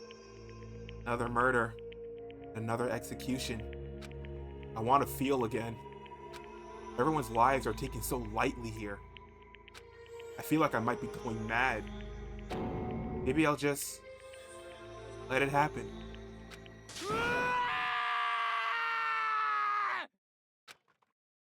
Oh, he's screaming his heart out. As Taka's sad screams invaded our skulls, we were each forced to realize once again. But he, of course he had to. What a disappointment. This is the end of the game. Yakuya? What is this? You're completely insane, you know that? A game? One of our friends is dead. Do you realize that? Naturally. Of course I do. But this game is life or death. Hey, I don't have anything to say to you. I don't have a response. Except that... however... I just don't understand why. Why do you go out of your way to disguise Mondo's crime? What? Why? Isn't it obvious? Because it made things more interesting. His voice was calm, emotionless, like the voice of death. It chilled me to the bone. Last night, when the murder took place, I was in the library as usual. Honestly. So you ignored the nighttime rule too. That rule never mattered. I don't recall agreeing to it. There is nothing to be Well, done. I don't particularly care. Please continue. The night grew late, and I decided to return to my room, which is when I stumbled upon him. I spotted Mondo coming out of the girls' locker room. After he'd gone, I looked inside and saw the corpse. What? You mean you actually witnessed the murder? He was such a... He didn't have the slightest idea that I'd seen him. So, you're saying you knew who the culprit was from the very beginning? That's right. Indeed. But if that had been the end of it, how boring would that have been? I mean, what a waste of time to have the answer revealed right at the beginning. Which is why I decided to lend a little helping hand. I thought it would liven things up. You did all that to liven things up? I see. So after hearing about Genocide Jack from Toko, you decided to use that to create the fake murder scene? But damn, man. If you hadn't figured out who really done it, you would have been dead too, right? Well, obviously I would have revealed the truth before it reached that point. Of course. The Yakuya turned and looked me in the eye. I could feel his sharp eyes piercing into me. Thanks to a certain remarkable someone, it never did, and I was able to perform an interesting experiment. Once I do decide to become Blackened, I now know who I'll have to watch out for. Oh god, I'm a target. Makoto, he looking at you, not me. Correct. So that was your reason.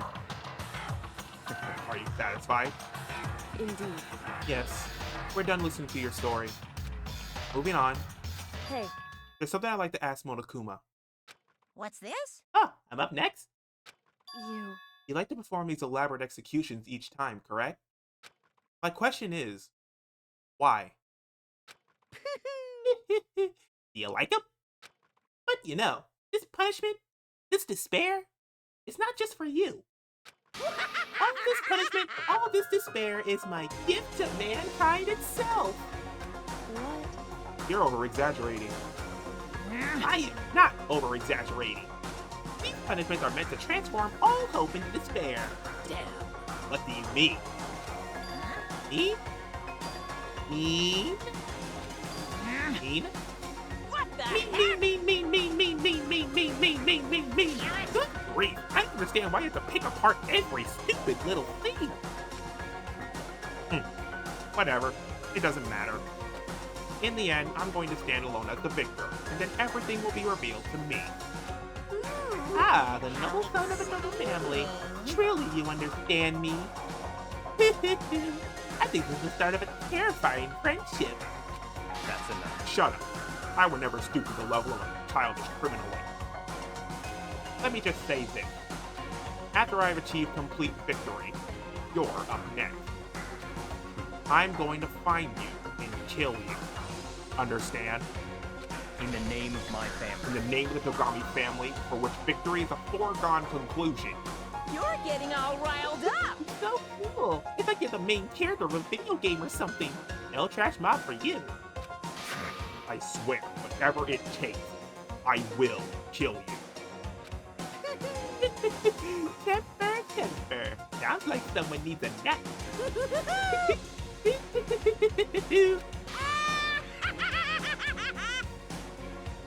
Dang.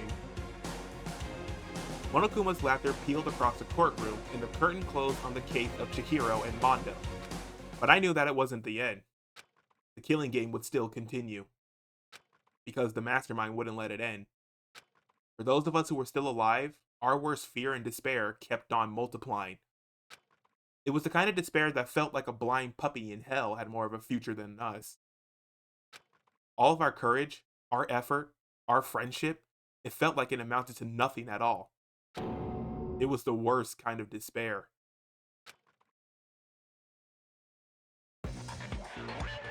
Oh, hello. Well, anyway, like I was saying, this is a pretty good spot. Yeah, a really good spot. Anyway, isn't it amazing how that girl went and killed someone before things even had a chance to get boring? Once things really get moving, It'll be like a roller coaster. There won't be any stopping it. Fear and despair charge forward at a speed nothing can hope to match. But I must admit, I'm disappointed. I went to all the pain and effort of making you part of the group, and you couldn't play your part. You do remember you were supposed to make the first move, right? Well, no biggie. Nothing we can do about it now, so just do your best to make things more exciting from now on, okay? After all, that's what everyone wants to see. Oh, God. I don't know. Yeah, I don't even know who this is. There's one thing I'd like to ask you. As long as you don't want to know my measurements, fire away. Who is it? The 16th high school student, I mean. Ooh. My, you really took me by surprise there. I know I said you could ask anything, but super denied, ultra denied, demonic denied. Because you see, that's my ace in the hole. And nobody'd be dumb enough to reveal that, right? No matter how close they were to their friends.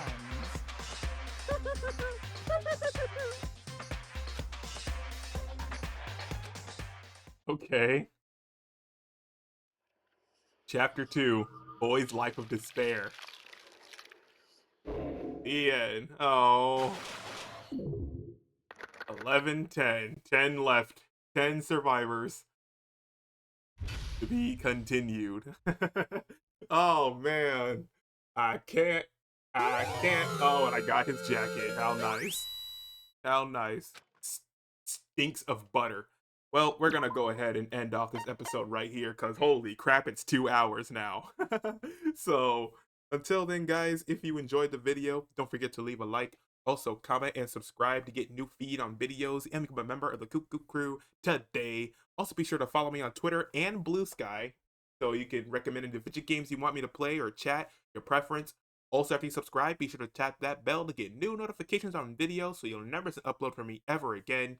But that's going to be it from Danganronpa. In the next episode, we will continue on and start chapter 3, I guess. So, Oofies McGoofies. Oh, man, this is not... I don't feel good after this. I really got to, lie down after this one. So, oh, man. Until then, have a nice day. Have a nice night. Amateur is out. Stay safe. Stay sharp. Stay cuckoo crazy. And I shall see you in the next episode. Peace. Oh man, I gotta get a glass of water or something for that.